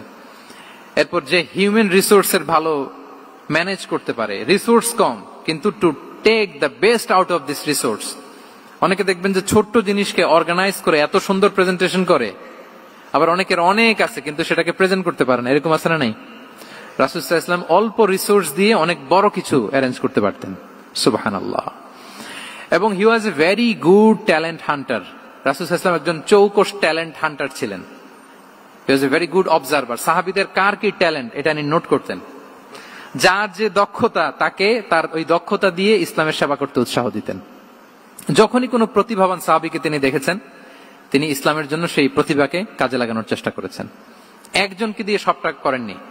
আমাদের সমাজে এই একটা ভুল ধারণা আছে, আমরা অনেকে একজনের কাছ থেকে সব কামনা করি। একজন সব করতে পারে না, পারে? যারা পারেও কোনোটাই ভালোভাবে পারে না, সব পারে একটু একটু পারে। তো রাসূল সাল্লাল্লাহু আলাইহি ওয়াসাল্লাম ট্যালেন্ট হান্টার ছিলেন, যার যেখানে ট্যালেন্ট তাকে ওই কাজে লাগাতেন। বলেন তো খালিদ বিন ওয়ালিদ রাদিয়াল্লাহু তাআলা আনহুকে আল্লাহ রাসূল সাল্লাল্লাহু আলাইহি ওয়াসাল্লাম কি কাজে লাগিয়েছিলেন? আওয়াজ করে বলুন। যুদ্ধে। অনেক পরে ইসলাম ধর্ম গ্রহণ করেছেন, কিন্তু যুদ্ধের অভিযানে পাঠিয়েছেন এবং পরবর্তীতে তিনি সেনা প্রধান হয়েছিলেন মুসলিম ব্যাটালিয়নের। কারণ উনি ওয়ার স্ট্র্যাটেজি জানতেন। ওনার আক্রমণের কারণে তো উহুদের প্রান্তরে মুসলিমরা প্রায় নাস্তানাবুদ হওয়ার অবস্থা, তাই না? অনেক পরে আল্লাহ তাআলা ওনাকে ইসলামের জন্য কবুল করলেন। তাহলে উনি ওয়ার স্ট্র্যাটেজি জানতেন, ফলে রাসূল সাল্লাল্লাহু আলাইহি ওয়াসাল্লাম ওনাকে যুদ্ধের জন্য কাজে লাগিয়েছেন। তাহলে সবাইকে একটা দিলে হবে না, প্যারাসিটামল 3 বেলা সবার জন্য হবে নাকি যার যে রোগ সে অনুযায়ী প্রেসক্রিপশন? হ্যাঁ, খালিদ বিন ওয়ালিদ রাদিয়াল্লাহু তাআলা আনহু তিনি সমরবিদ ছিলেন, রণকৌশলী। ওনাকে বানিয়েছেন সেনা প্রধান। আওয়াজ করে বলুন, কি প্রধান? উনি সেনা প্রধান হয়েছিলেন। আচ্ছা, আপনারা হাসান বিন সাবিত রাদিয়াল্লাহু তাআলা আনহুর নাম শুনেছেন নিশ্চয়ই। ওনাকেও তো যুদ্ধের ময়দানে পাঠিয়েছেন না? ওনারা পাঠিয়েছেন। ওনারা দিয়ে কি করছেন বলেন? কবিতা লিখতেন। ওনার কাব্য প্রতিভা ছিল। উনি বেসিক্যালি যুদ্ধ করতে জানতেন না, এজন্য রাসূল সাল্লাল্লাহু আলাইহি ওয়াসাল্লাম যুদ্ধে ওনাকে পাঠাতেনও না। বিভিন্ন যুদ্ধে ওনাকে না পাঠিয়ে নারীদেরকে, মদিনার নারী শিশু ভালনারেবলস যারা আছে তাদেরকে দেখভাল করার জন্য মদিনায় উনি রেখে যেতেন, কারণ আল্লাহ তাআলা ওনাকে কাব্য প্রতিভা দিয়েছিলেন। ওনার এক এক কবিতা পড়লে গায়ের লোম খাড়া হয়ে যায়। You will have goosebumps, literally আপনার গায়ের পশম দাঁড়িয়ে যাবে। এবং উনি ওনার কবিতা দিয়ে মুসলিমদেরকে, সাহাবীদেরকে উজ্জীবিত করতেন। মসজিদে নববীতে আল্লাহ রাসূল সাল্লাল্লাহু আলাইহি ওয়াসাল্লাম ওনার মিম্বারের পাশে শুধু হাসান বিন সাবিত রাদিয়াল্লাহু তাআলা আনহুর জন্য আলাদা একটা মিম্বার বানিয়েছিলেন, যে হাসান তুমি ওখানে উঠে কবিতা লিখে আমার সাহাবাদেরকে উজ্জীবিত করবে জিহাদের জন্য। আল্লাহু আকবার। তাহলে একজনকে সেনা প্রধান, আরেকজনকে জাতীয় কবি, আরেকজনকে হাসান বিন সাবিত রাদিয়াল্লাহু তাআলা আনহুকে কি বানালেন? জাতীয় কবি বানালেন। আচ্ছা, হুযায়ফা ইবনে ইয়ামান রাদিয়াল্লাহু তাআলা আনহু, উনার ছিল ডিটেকটিভ মাইন্ড, এজন্য উনাকে রাসূল সাল্লাল্লাহু আলাইহি ওয়াসাল্লাম মদিনার গোয়েন্দা বিভাগের প্রধান বানিয়েছেন, head of detective division. Huzaifa ibn Yaman ছিলেন মদিনার কি? হেড অফ ইন্টেলিজেন্স, গোয়েন্দা বিভাগের প্রধান। মুআয ইবনে জাবাল রাদিয়াল্লাহু তাআলা আনহু প্রশাসনিক কাজ খুব ভালো বুঝতেন। মদিনার সবচাইতে বড় সিনিয়র আমলা ছিলেন মদিনা রাষ্ট্রের। মদিনা রাষ্ট্রের সবচাইতে সিনিয়র আমলা মুআয ইবনে জাবাল রাদিয়াল্লাহু তাআলা আনহুকে রাসূল সাল্লাল্লাহু আলাইহি ওয়াসাল্লাম কবিতা লেখার দায়িত্বও দেন নাই, গোয়েন্দাগিরি করতে দেন নাই, ওনাকে ইয়ামানের গভর্নর করে পাঠিয়েছেন। সুবহানাল্লাহ বিহামদি। তাহলে যার যে যোগ্যতা তাকে সেই জায়গায় কাজে লাগানো, এটাকে বলে এন্টারপ্রেনাল মাইন্ডসেট। এটাকে কি বলে? এন্টারপ্রেনাল মাইন্ডসেট। আল্লাহ হাবিব সাল্লাল্লাহু আলাইহি ওয়াসাল্লামের এই মাইন্ডসেট ছিল। 7 নম্বরে হচ্ছে কনসিডারেট। 7 নম্বরে কি? কনসিডারেট। আমি খুব দ্রুত শেষ করে যাব ইনশাআল্লাহ। আপনারা বোরিং হচ্ছেন না তো? ক্লান্ত হচ্ছেন কারা কারা দেখি হাত তোলেন।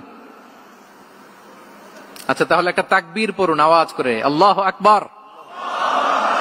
আর জোরে পড়ুন, আল্লাহু আকবার, আল্লাহু আকবার। মাশাআল্লাহ, এই তো ক্লান্তি টান্তি চলে গেছে না? এবার ঘুমটুম ঝিমুনি যেটা আসছে চলে গেছে, আলহামদুলিল্লাহ। 7 নম্বর মাইন্ডসেট হচ্ছে কনসিডারেট মাইন্ডসেট। কনসিডারেট মানে হচ্ছে সুবিবেচক, যার বিবেচনা আছে, অথবা যে অন্যের প্রতি সহানুভূতিশীল, উচ্চ বিবেকবোধ সম্পন্ন ব্যক্তিত্ব। রাসূল সাল্লাল্লাহু আলাইহি ওয়াসাল্লাম he was the man of 6 senses. ওনার 6টা সেন্স কাজ করতে একসাথে। কয়টা? আমাদের করে কয়টা? 5টা তো আল্লাহ দিছে, অনেকের 3টাও কাজ করে না। কোন দিক দিয়ে কি হচ্ছে দিন দুনিয়ায় নাই, সে একেবারে অন্য জগতের মানুষ। কি হচ্ছে চোখ কান খোলা নাই, কিছু জানা নাই। কিন্তু রাসূল সাল্লাল্লাহু আলাইহি ওয়াসাল্লাম he was man of 6 senses. চারদিকে কোথায় কি হচ্ছে, কার একটু অসুবিধা হয়ে যাচ্ছে, কার একটু সমস্যা, খুব অন্যের ব্যথায় ব্যথিত ছিলেন, অন্যের দুঃখে দুঃখী ছিলেন, অন্যের প্রতি সহানুভূতি ছিলেন, ম্যান অফ 6 সেন্সেস ছিলেন তিনি। সিরাত থেকে দু একটা উদাহরণ দেখেন। একবার রাতের নামাজ, সম্ভবত এশার নামাজ, খুব ছোট্ট করে শেষ করে দিলেন। তো সাহাবারা জিজ্ঞেস করলেন, ইয়া রাসূলুল্লাহ, নামাজ তো এত তাড়াহুড়ো করতে আপনাকে কখনো দেখিনি। তিনি বললেন, আমি নামাজের মাঝখানে এক ছোট্ট বাচ্চার কান্না শুনেছি। আনাস রাদিয়াল্লাহু বর্ণনা করেন যে কানা রাসূলুল্লাহ সাল্লাল্লাহু আলাইহি ওয়াসাল্লাম ইয়াসমাউ বুকা আস-সাবিয়্যি মা উম্মি। আমি যখন নামাজে ইমামতি করছি, পেছনে মহিলাদের কাতারের ওখান থেকে একটা ছোট্ট শিশুর কান্নার আওয়াজ আমার কানে আসলো। দেখেন কি সেন্স। তো আমার মনে হচ্ছিল বাচ্চার কান্নায় পেছনের কাতারে মায়ের বড্ড কষ্ট হচ্ছে, যে মাটা বাচ্চাটাকে নিয়ে এসছে উইমেন প্রেয়ার হলে, তাকে বাচ্চাটাকে ম্যানেজ করতে বা সামলাতে মায়ের বড্ড কষ্ট হয়ে যাচ্ছে আমার মনে হচ্ছে।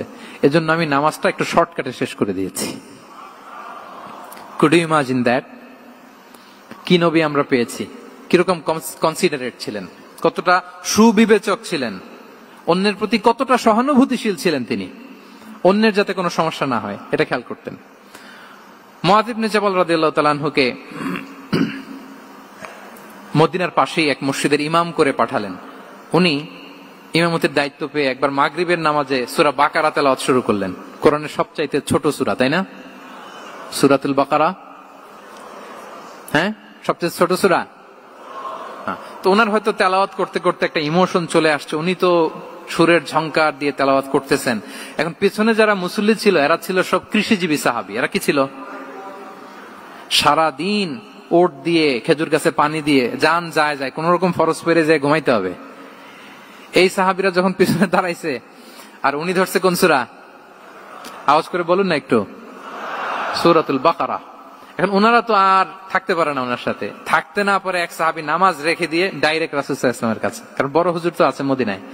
যে বিচার দিছে ইয়া রাসূলুল্লাহ, দেখেন এমন একজনকে ইমাম করে অ্যাসাইন করেছেন, উনি মাগরিবের সালাতে সূরা বাকারা পড়ে, আর আমরা হচ্ছি কৃষিজীবী শ্রমজীবী সাহাবী, আমাদের তো এত বড় কেরাতের সাথে জয়েন করা সম্ভব না।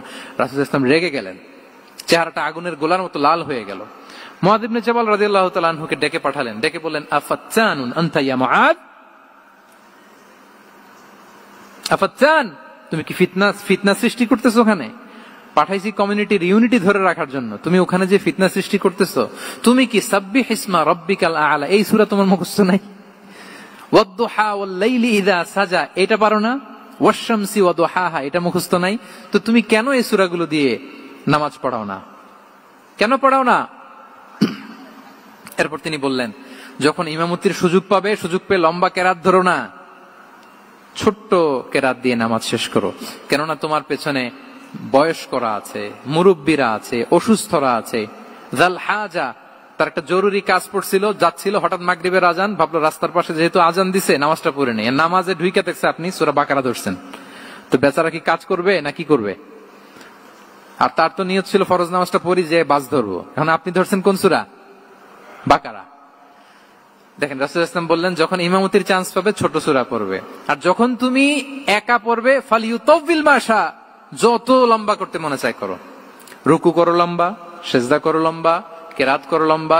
রাসূল সাল্লাল্লাহু আলাইহি ওয়াসাল্লাম তো রাতে আধা ঘন্টা 40 মিনিট প্রথম রাকাতে কেরাত পড়তেন, এরপরে আবার 40 মিনিট রুকুতে থাকতেন, রুকু থেকে দাঁড়ায় আবার 40 মিনিট, আবার সিজদায় যেয়ে 40 মিনিট, এরপরে সিজদা থেকে 2 সিজদার মাঝখানে আবার 40 মিনিট, 2 রাকাত দিয়ে এরকম রাতও শেষ করে দিয়েছেন।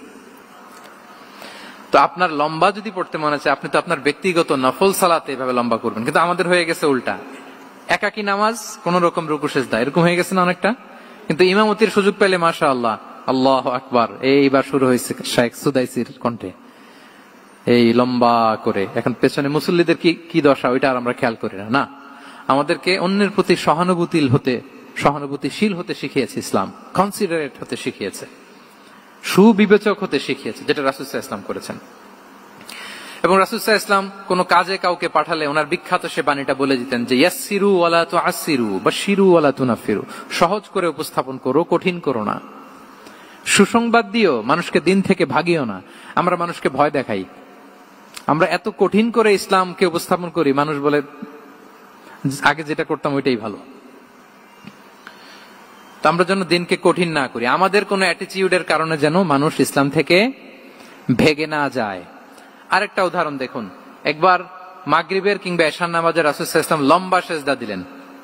এত লম্বা সেজদা তিনি কখনো দেন না। নামাজ শেষে সাহাবারা জিজ্ঞেস করলেন, ইয়া রাসূলুল্লাহ, আপনি কি নামাজের মাঝখানে অসুস্থ হয়ে গেলেন নাকি, অথবা কোরআনের আয়াত নাজিল হলো নাকি, ওহী নাজিল হলো নাকি? রাসূল সাল্লাল্লাহু আলাইহি ওয়াসাল্লাম বললেন, কুল্লু যালিকা লাম ইয়াকুন ওয়ালাকিন ইবনি ইরতাহালানি ওয়া কারিহতু আন উআজ্জিলাহু হাত্তা ইয়াকদিয়া হাজাতাহ। বললেন না, অসুস্থ হই নাই, ওহীও নাজিল হয় নাই। আমি যখন সেজদায় গিয়েছি, আমার দুই ছোট নাতি হাসান হোসেন আমার কাঁধের উপরে চেপে বসেছে। যতক্ষণ না ওরা খেলা শেষ না করে নিচে নেমেছে, আমি সেজদায় লুটিয়েছিলাম, নেমেছে এরপরে মাথা উঠিয়েছি। আমার মাথা উঠানোর কারণে ওদের খেলার একটু ডিস্টার্ব হবে, এজন্য আমি আর সেজদা থেকে মাথা উঠাই নাই। সুবহানাল্লাহ পড়বেন না? দেখেন, নাতির খেলার যেন ডিস্টার্ব না হয়। পেছনের মহিলা সারির এক বোনের নামাজের সমস্যা হচ্ছে, এগুলো উনি খেয়াল করতেন, ছোট্ট ছোট্ট বিষয়গুলো উনি খেয়াল করতেন। এটাকে বলে কনসিডারেট মাইন্ডসেট। কি বলে? তাহলে আমরা অন্যের প্রতি যেন সহানুভূতিশীল হই, নাকি শুধু নিজেরটাই দেখবো? অন্যেরটা দেখার দরকার আছে না নাই বলেন? আচ্ছা, 8 নাম্বার হচ্ছে ট্রান্সপারেন্সি। খাবো না। ট্রান্সপারেন্সি মানে হচ্ছে স্বচ্ছতা। ওনার জীবনের চাইতে, ওনার বায়োগ্রাফির চাইতে স্বচ্ছ বায়োগ্রাফি আপনি পাবেন না। No public and private dividation. And in the long history of time, no one's life has been recorded more transparently than the life of Prophet Muhammad sallallahu alaihi wasallam. রাসূল সাল্লাল্লাহু আলাইহি ওয়াসাল্লামের চেয়ে বেশি পৃথিবীতে এমন সেকেন্ড কোন পারসন আপনি দেখাতে পারবেন না যার জীবনের সবকিছু রেকর্ডেড। সবকিছু রেকর্ডেড। এরকম আছে? ঘরে কি করেছেন, বাইরে কি করেছেন, স্ত্রীর সাথে কি করেছেন, বন্ধুর সাথে কি করেছেন, সাহাবাদের সাথে কি করেছেন, শত্রুর সাথে কি করেছেন, অল আর রেকর্ডেড। সব এন্ড ক্রিস্টাল ক্লিয়ার, একেবারে স্বচ্ছ পানির মতো, স্ফটিক কাচের মতো ক্লিয়ার, ট্রান্সপারেন্ট। ওনার সব কাজে উনি স্বচ্ছতা বজায় রাখতে চাইতেন। কতটা স্বচ্ছ ছিলেন, একটা মজার ঘটনা শোনায় আপনাদেরকে। সহিহ বুখারীতে এসেছে, রমাদানের শেষ 10 দিন, দ্য লাস্ট 10 days অফ রমাদানে তিনি ইতিকাফ করতেন। ইতিকাফ অবস্থায় স্ত্রীরা এসে রাতে দেখা করে যেত, জরুরি কথা আলাপ থাকলে সেরে যেত। একবার রাতে সফিয়া বিনতে হুয়াই ইবনে আখতাব রাদিয়াল্লাহু তাআলা আনহা আসলেন, ওনার স্ত্রী। কথা হলো, এবার ওনাকে একটু এগিয়ে দিবেন। মসজিদ থেকে রাসূল সাল্লাল্লাহু আলাইহি ওয়াসাল্লাম বারান্দার দিকে পাশ দিয়ে আসলেন এগিয়ে দেওয়ার জন্য। ইন দ্য মিন টাইম, ভাই ভিডিও করবেন না, mobile should be in pocket. জি, বারবার বলবো না, পকেটে রাখবো, অন্যদের ডিস্টার্ব হচ্ছে আমি দেখতেছি। হঠাৎ 2 জন আনসারী সাহাবী পাশ দিয়ে হেঁটে যাচ্ছেন। রাসূল সাল্লাল্লাহু আলাইহি ওয়াসাল্লাম আম্মাজানকে বিদায় দিবেন এখানে। হঠাৎ করে তিনি আওয়াজ করে বললেন, আলা রিসলিকুমা, এই দাঁড়াও। ওই সাহাবী 2 জন রাসূল সাল্লাল্লাহু আলাইহি ওয়াসাল্লামের সাথে কে ওটা টের পায় নাই, বুঝতে পারে নাই। বোরকায় আবৃত কোন এক নারী দেখে, রাসূল আর ওই নারীকে দেখে তারা আরো দ্রুত গতিতে হাঁটতে শুরু করে দিচ্ছে, আমরা চলে যাই এখান থেকে। দেখেন, রাসূল সাল্লাল্লাহু আলাইহি ওয়াসাল্লাম নিজের অবস্থানকে ট্রান্সপারেন্ট করার জন্য বললেন, আলা রিসলিকুমা, দাঁড়াও। দাঁড়ালেন। তখন রাসূল সাল্লাল্লাহু আলাইহি ওয়াসাল্লাম বললেন যে, ইন্নাহা উম্মুকুম সফিয়া, আমার পাশে যাকে দেখতে পাচ্ছ, বলে দেয়া ভালো যে সে কিন্তু অন্য কোন নারী নয়, সে তোমাদের মা উম্মুল মুমিনিন সফিয়া। সাহাবারা বলে, সুবহানাল্লাহ ইয়া রাসূলুল্লাহ, ইয়া রাসূলুল্লাহ, এ কেমন কথা? আপনি কেন আমাদের কাছে জবাবদিহি করতে যাচ্ছেন বা ক্লারিফাই করছেন? আপনার পাশে কোন নারী এত রাতে যদি দাঁড়িয়ে থাকে, তিনি তো আমাদের মাদের মধ্যে থেকেই তো একজন হবেন, কেন আপনি বলতেছেন? তখন রাসূল সাল্লাল্লাহু আলাইহি ওয়াসাল্লাম বললেন যে, না, ইন্না শাইতানা ইয়াজরি মিনাল ইনসানি মাজরাদ দাম, শয়তান মানুষের রগে রগে চলাচল করে। ওয়া ইন্নী খাশিতু আইয়ুকযিফা ফি কুলুবিকুমা শাররান, আরেক বর্ণনায় আছে শাইআন, আমার ভয় হয় হয়তো শয়তান কোন সন্দেহের উদ্রেক তোমাদের হৃদয়ে ঢুকায় দিতে পারে। সুবহানাল্লাহ। এজন্য আমি ক্লিয়ার করে দিলাম, এটা আমার বউ, আমার স্ত্রী, তোমাদের মা সফিয়া। 2 জন সাহাবী যদি চলে যায়, এমন হতেই পারতো বাড়িতে যে একজন আরেকজনকে জিজ্ঞেস করতে পারতো যে, আচ্ছা নবীর পাশে যে কালো বোরকা পরা মহিলাটা ছিল দেখছো না, এটা কে? তখন একজন হয়তো বলতো, কে আর হবে, আমাদের মাই তো হবে, কোন এক মা। আরেকজন বলবে, আমাদের উম্মুল মুমিনিনের কেউ ছিল নাকি অন্য কেউ। এরকম একটা হুট করে সন্দেহের উদ্রেক মাথায় আসতে পারে না যে ওনার স্ত্রী ছিল না অন্য কেউ ছিল? আসতে পারে কি পারে না বলেন? ওই সন্দেহের অবকাশটুকু রাসূল সাল্লাল্লাহু আলাইহি ওয়াসাল্লাম রাখেন নাই। উনি বলে দিলেন যে, এটা তোমাদের মা, এটা সফিয়া। এই সন্দেহের অবকাশের কোনো সুযোগ নাই। তাহলে রাসূল সাল্লাল্লাহু আলাইহি ওয়াসাল্লামের পুরো লাইফ ছিল ট্রান্সপারেন্ট, একেবারে স্বচ্ছ। আমি অনেক পয়েন্টস নিয়ে এসেছি, এটা 2-3 ঘন্টার আলোচনায় চলে যাবে। আমি প্রত্যেকটা পয়েন্টে একটা বা 2টা ঘটনা দিয়ে শেষ করতেছি। তাহলে রাসূল সাল্লাল্লাহু আলাইহি ওয়াসাল্লামের লাইফ তিনি কত স্বচ্ছতার সাথে কাটিয়েছেন, এটা ক্লিয়ার না আমাদের সাথে? Transparent mindset. 9 নাম্বার হচ্ছে অ্যাপ্রিসিয়েটিভ। 9 নাম্বার কি? অর্থাৎ অন্যের প্রশংসা করা। আমরা অনেক সময় অন্য কেউ ভালো কাজ করলে অ্যাপ্রিসিয়েট করতে চাই না, আমরা গুণমুগ্ধ হই কিন্তু গুণগ্রাহী হতে চাই না, অন্যরে ক্রেডিট দিতে চাই না, তার ভালো কাজের স্বীকৃতি দিতে চাই না। হয়তো আমার দলের লোক না, বা আমার চিন্তার লোক না, বা আমার সার্কেলের লোক না, তার প্রশংসা করতে চাই না, তার গুণগ্রাহী হতে চাই না। এরকম মেন্টালিটি আমরা অনেকে ক্যারি করি না? রাসূল সাল্লাল্লাহু আলাইহি ওয়াসাল্লাম এটা করেননি। ভালো কিছু দেখলে মুসলিম হোক অমুসলিম হোক এপ্রিসিয়েট করতেন। Basically he develop the culture of appreciation. এটা আমাদের করতে হবে। আপনার ছেলে ভালো কিছু করেছে, এপ্রিসিয়েট করেন, ও কনফিডেন্স ফিরে পাবে। আপনার স্ত্রী ভালো রান্না করেছে, এপ্রিসিয়েট করেন, সে আনন্দিত হবে। আপনার বন্ধু ভালো কিছু একটা করেছে, তাকে ইন্সপায়ার করেন, এপ্রিসিয়েট করেন। রাসূল সাল্লাল্লাহু আলাইহি ওয়াসাল্লাম একবার এক বৈঠকে 8 জন সাহাবীকে 8টা কমপ্লিমেন্ট দিয়েছেন, 8টা এপ্রিসিয়েশন দিয়েছেন। তিনি বলেছেন, আরহামু উম্মতি বি উম্মতি আবু বকর।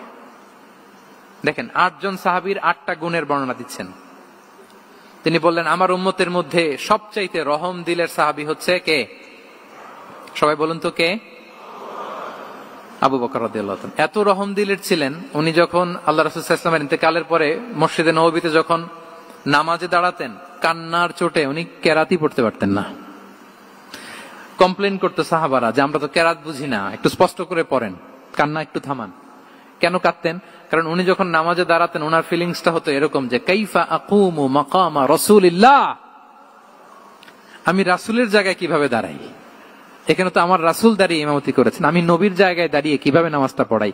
এই অনুভব থেকে উনি যে কাঁদতে শুরু করতেন, এই কান্নার ধাক্কায় উনি আর তেলাওয়াতই আগাতে পারতেন না। আরহামু উম্মতি বি উম্মতি আবু বকর। আমার উম্মতের মধ্যে সবচাইতে রহম দিলের হচ্ছেন আবু বকর। ও আসাদ্দুহুম ফি আমরিল্লাহি উমর। দেখেন, প্রশংসা করতেছেন।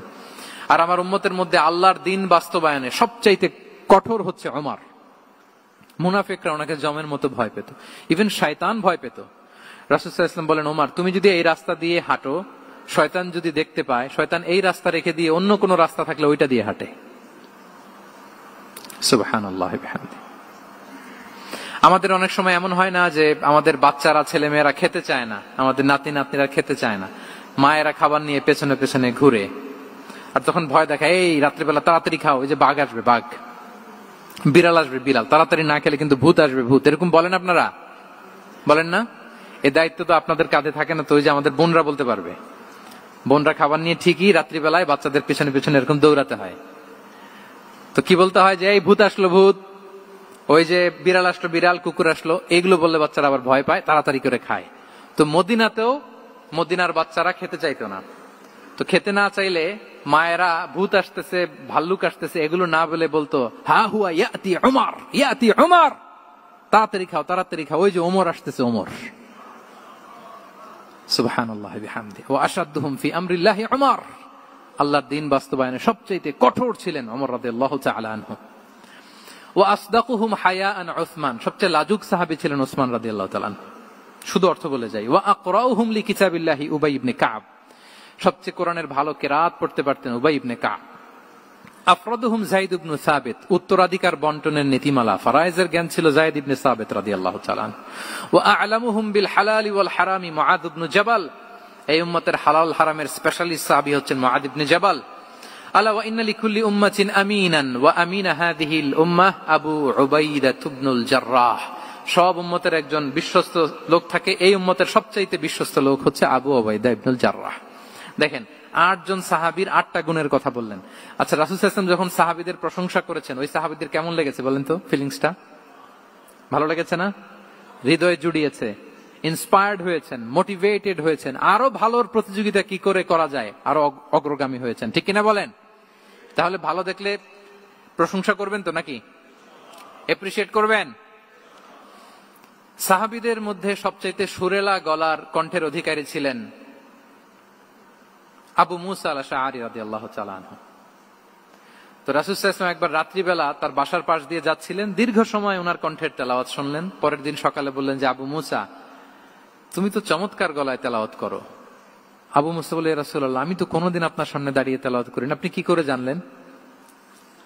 রাসূল সাল্লাল্লাহু আলাইহি ওয়াসাল্লাম বললেন, গত রাতে তুমি যখন তেলাওয়াত করছিলে, আমি তোমার ঘরের পাশ দিয়ে যাচ্ছিলাম, আমি মনোযোগ দিয়ে শুনেছি।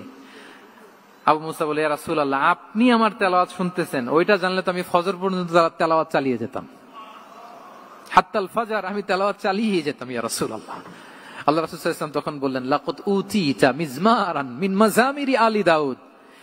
হে আবু মুসা, দাউদ আলাইহিস সালামের গলায় আল্লাহ তাআলা যেমনি সুরের ঝংকার দিয়েছেন, এই উম্মতের মধ্যে তোমার গলায় আল্লাহ সেই সুরের লহরী ঢেলে দিয়েছে। বলেন, এই এপ্রিসিয়েশন যখন রাসূলের মুখ থেকে পাইলো কেমন লাগবে ওনার? বলেন। এখানে ধরেন আপনি কেউ হাফেজে কোরআন, শাইখ সুদাইস যদি বলে যে মাশাআল্লাহ মাশাআল্লাহ আনতা কারিউল কুররা, আপনাকে যদি এটা বলে কেমন লাগবে আপনার? হ্যাঁ, সারা দুনিয়া তো এটা বলে বেড়াবেন যে শাইখ সুদাইস আমার রেসিটেশনের প্রশংসা করেছে, খাবার ইমাম আমার প্রশংসা এপ্রিসিয়েট করেছে। আর স্বয়ং রাসূলুল্লাহ সাল্লাল্লাহু আলাইহি ওয়াসাল্লাম যখন বলে তোমার গলায় আল্লাহ সুরের ঝংকার ঢেলে দিয়েছে, তখন ওনার কেমন লেগেছে? এজন্য আপনার ছেলে মেয়ে স্ত্রী বন্ধু আপনার সার্কেলের কেউ কোনো ভালো কাজ করলে কৃপণতা করবেন না, এপ্রিসিয়েট করুন। রাসূল সাল্লাল্লাহু আলাইহি ওয়াসাল্লাম এপ্রিসিয়েশন আমাদেরকে শিখিয়েছেন।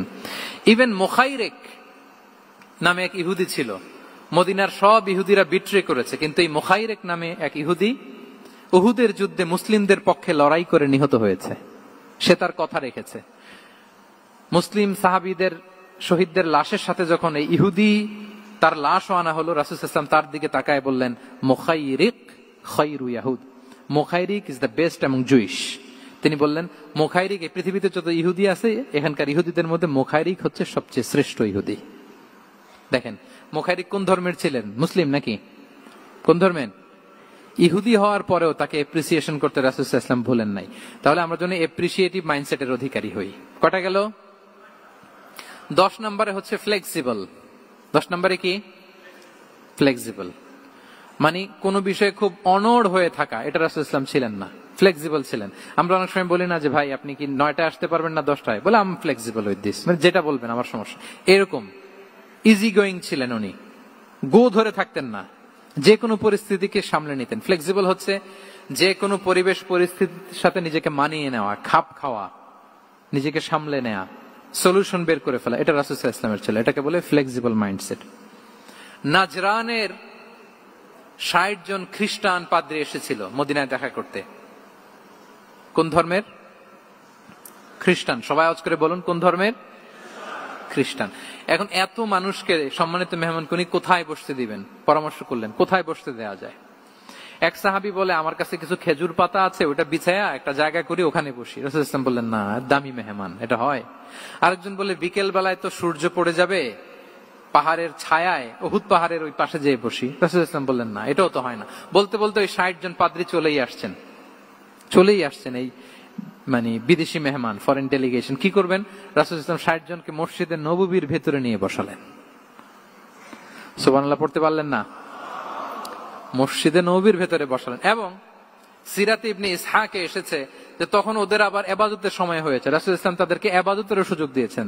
তাদের কিবলা পূর্ব দিকে, তারা পূর্ব দিকে হয়ে 60 জন ওখানে ইবাদত করেছে, তাদের ধর্ম রীতি অনুযায়ী সালাত আদায় করেছে। দেখেন কতটা ফ্লেক্সিবল ছিলেন রাসূল সাল্লাল্লাহু আলাইহি ওয়াসাল্লাম।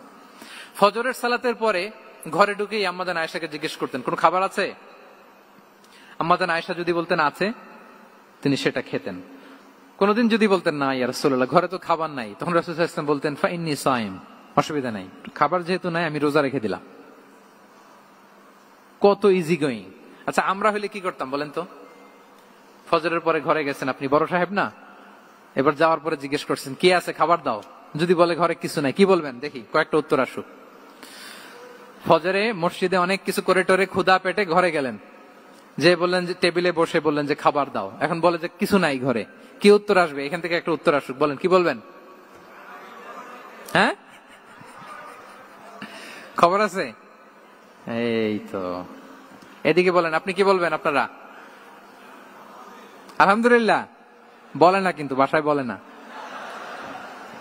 পিছনে ভাবিরা আছে, এখন কিন্তু রিপোর্ট নেওয়া যাবে সহজে। তো যদি আমরা আলহামদুলিল্লাহ বলি, that is called easy going and flexible mindset. এটাই হওয়া উচিত। খাবার থাকলে খেতেন, না থাকলে বলতেন okay I am fasting, it's not a big deal, ফাইন্নী সাইম, যেহেতু নাই কি আর করবো, আমি রোজা রেখে দিলাম। এরকম ইজি গোয়িং ছিলেন। দেখেন, his life was so simple but so special. Muhammad সাল্লাল্লাহু আলাইহি ওয়াসাল্লাম। তাহলে ফ্লেক্সিবল ছিলেন। কয়টা গেল? আর কয়টা বাকি? আচ্ছা, 5 মিনিটে শেষ করে দেই। 11 নাম্বার হচ্ছে অপটিমিস্টিক মাইন্ডসেটের অধিকারী ছিলেন, অপটিমিস্টিক, প্যাসিমিস্টিক ছিলেন না, মানে ইতিবাচক চিন্তা করতেন সবসময়। সবসময় কি চিন্তা করতেন? আপনি আজকের এই হল রুমের কিছু ভুল ধরতে পারবেন না? যদি বলে যে কয়েকটা ভুল ধরেন, বলবেন যে এই সমস্যা, সাউন্ডের সমস্যা, ওইদিকে এটা নাই, ওইদিকে এটা নাই, এটা হচ্ছে ভুল। আপনি প্যাসিমিস্টিকটা ধরলেন। এবার যদি বলা হয় আজকের এই প্রোগ্রামের কয়েকটা পজিটিভ দিক বলেন, তখন আপনি কিন্তু কয়েকটা পয়েন্ট বের করতে পারবেন যে এটা ছিল একটা ইতিবাচক দিক, এই প্রোগ্রামের এটা ছিল একটা পজিটিভ দিক। তো রাসূল সাল্লাল্লাহু আলাইহি ওয়াসাল্লাম ওই পজিটিভ দিকগুলোতে ফোকাস করতেন। হ্যাঁ, come back positive, not go back negative. রাসূল সাল্লাল্লাহু আলাইহি ওয়াসাল্লামের কাছে এসে যদি কেউ বলতে, ইয়া রাসূলুল্লাহ আমি খুব অসুস্থ, আমি খুবই অসুস্থ, রাসূল সাল্লাল্লাহু আলাইহি ওয়াসাল্লাম কি বলতেন জানেন? জি, রাসূল সাল্লাল্লাহু আলাইহি ওয়াসাল্লাম বলতেন লা বাসা আলাইকা তুহুরুন ইনশাআল্লাহ।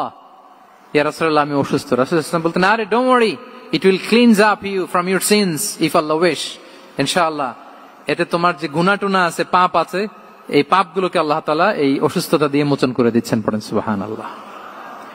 তাহলে আপনি অসুস্থতার মধ্যে একটু হালকা হলেন না, যে জ্বরে ভুগতেছি কিন্তু এই জ্বরে নাকি আমার গুনাহ মাফ হয়ে যায়। পেটের ব্যথায় আক্রান্ত, মাথা ব্যথায় আক্রান্ত, কিন্তু এটাতে নাকি আল্লাহ আমার পাপ মোচন করে দেয়, তাহলে একটু ভালো লাগবে না? তাহলে দেখেন, একটা কঠিন পরিবেশকে রাসূল সাল্লাল্লাহু আলাইহি ওয়াসাল্লাম সহজ করতেন। অসুস্থ শুনলেই লা বাস তুহুরুন ইনশাআল্লাহ, আর কিছু হবে না, আল্লাহ তোমার গুনাহ মাফ করে দিচ্ছে। অসুস্থ ব্যক্তি দেখলেই মাথায় হাত দিয়ে দোয়া করতেন, আল্লাহুম্মা রাব্বান নাস আযহিবিল বাস ইশফি আনতাশ শাফি লা শিফাআ ইল্লা শিফাউক শিফাআন লা ইউগাদিরু সাকামা। উজ্জীবিত হয়ে যেত অসুস্থ ব্যক্তি। আমরা কি করি? আমরা কি করি? কাউকে অসুস্থ দেখলে, রোগাক্রান্ত দেখলে, ওই রোগে সবচাইতে কষ্ট পেয়ে যে মারা গেছে তার ঘটনা বলা শুরু করি, যে হায় রে ভাই আপনার ক্যান্সার, আমার এক খালা ছিল ক্যান্সারের 4th স্টেজে চলে গেছিল, 14টা কেমো দেয়া লাগছে, এই যে ফিরিস্তি একেবারে ওনার দাফন কাফন পর্যন্ত। এখন বলেন ওই লোক যাও সুস্থ ছিল, এখন আর সুস্থ থাকবে? কথা বলেন, থাকবে? একটা দিব্যি সুস্থ মানুষকে যদি আপনি বলেন ভাই আপনাকে দেখতে কেমন যেন একটু রোগা রোগা লাগতেছে, অসুস্থ নাকি? এরপরে প্ল্যান করে ধরেন আপনি বললেন, উনি আবার ওদিকে যাওয়ার পরে আরেকজনকে প্ল্যান করে বলতে বললেন, বললো ভাই ব্যাপার কি, চেহারাটা কেমন শুকনা শুকনা।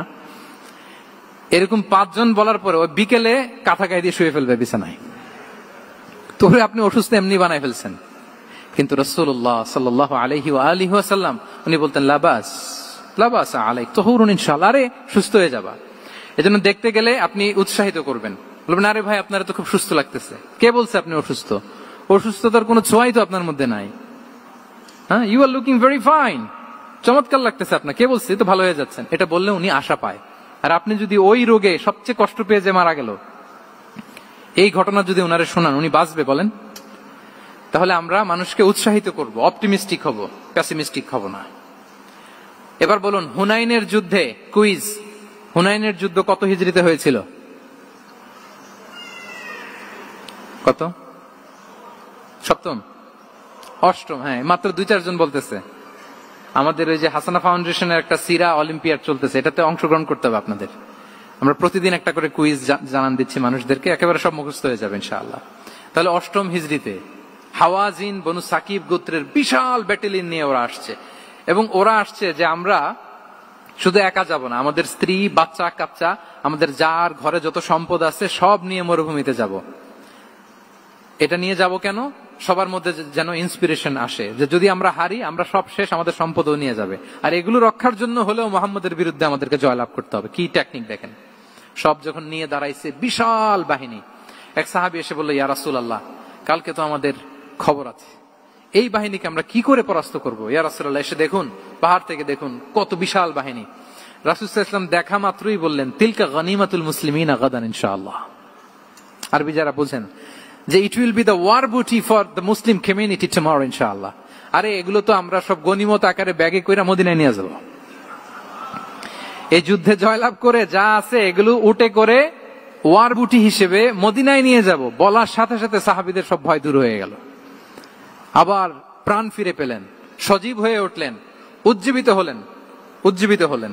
তাহলে আমরা অপটিমিস্টিক হব, আমরা ইতিবাচক চিন্তা করব। এবং ইসলাম আল্লাহ তাআলার ব্যাপারেও আমাদেরকে ইতিবাচক ধারণা রাখতে উৎসাহিত করে।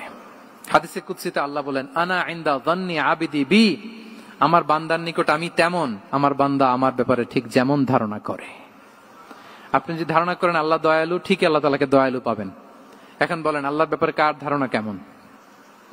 আল্লাহ তাআলা খুব প্রতিশোধ পরায়ণ না? প্রচন্ড রাগী, আমাদের সবাইকে জাহান্নামে দেওয়ার জন্য বসে আছেন না? তাহলে কি ধারণা বলেন তো? তিনি দয়াময়, তিনি মেহেরবান, তিনি আমাদেরকে অবশ্যই ক্ষমা করবেন, ঠিক কিনা বলেন? এই বিশ্বাস আল্লাহর প্রতি আমাদের সবার আছে তো?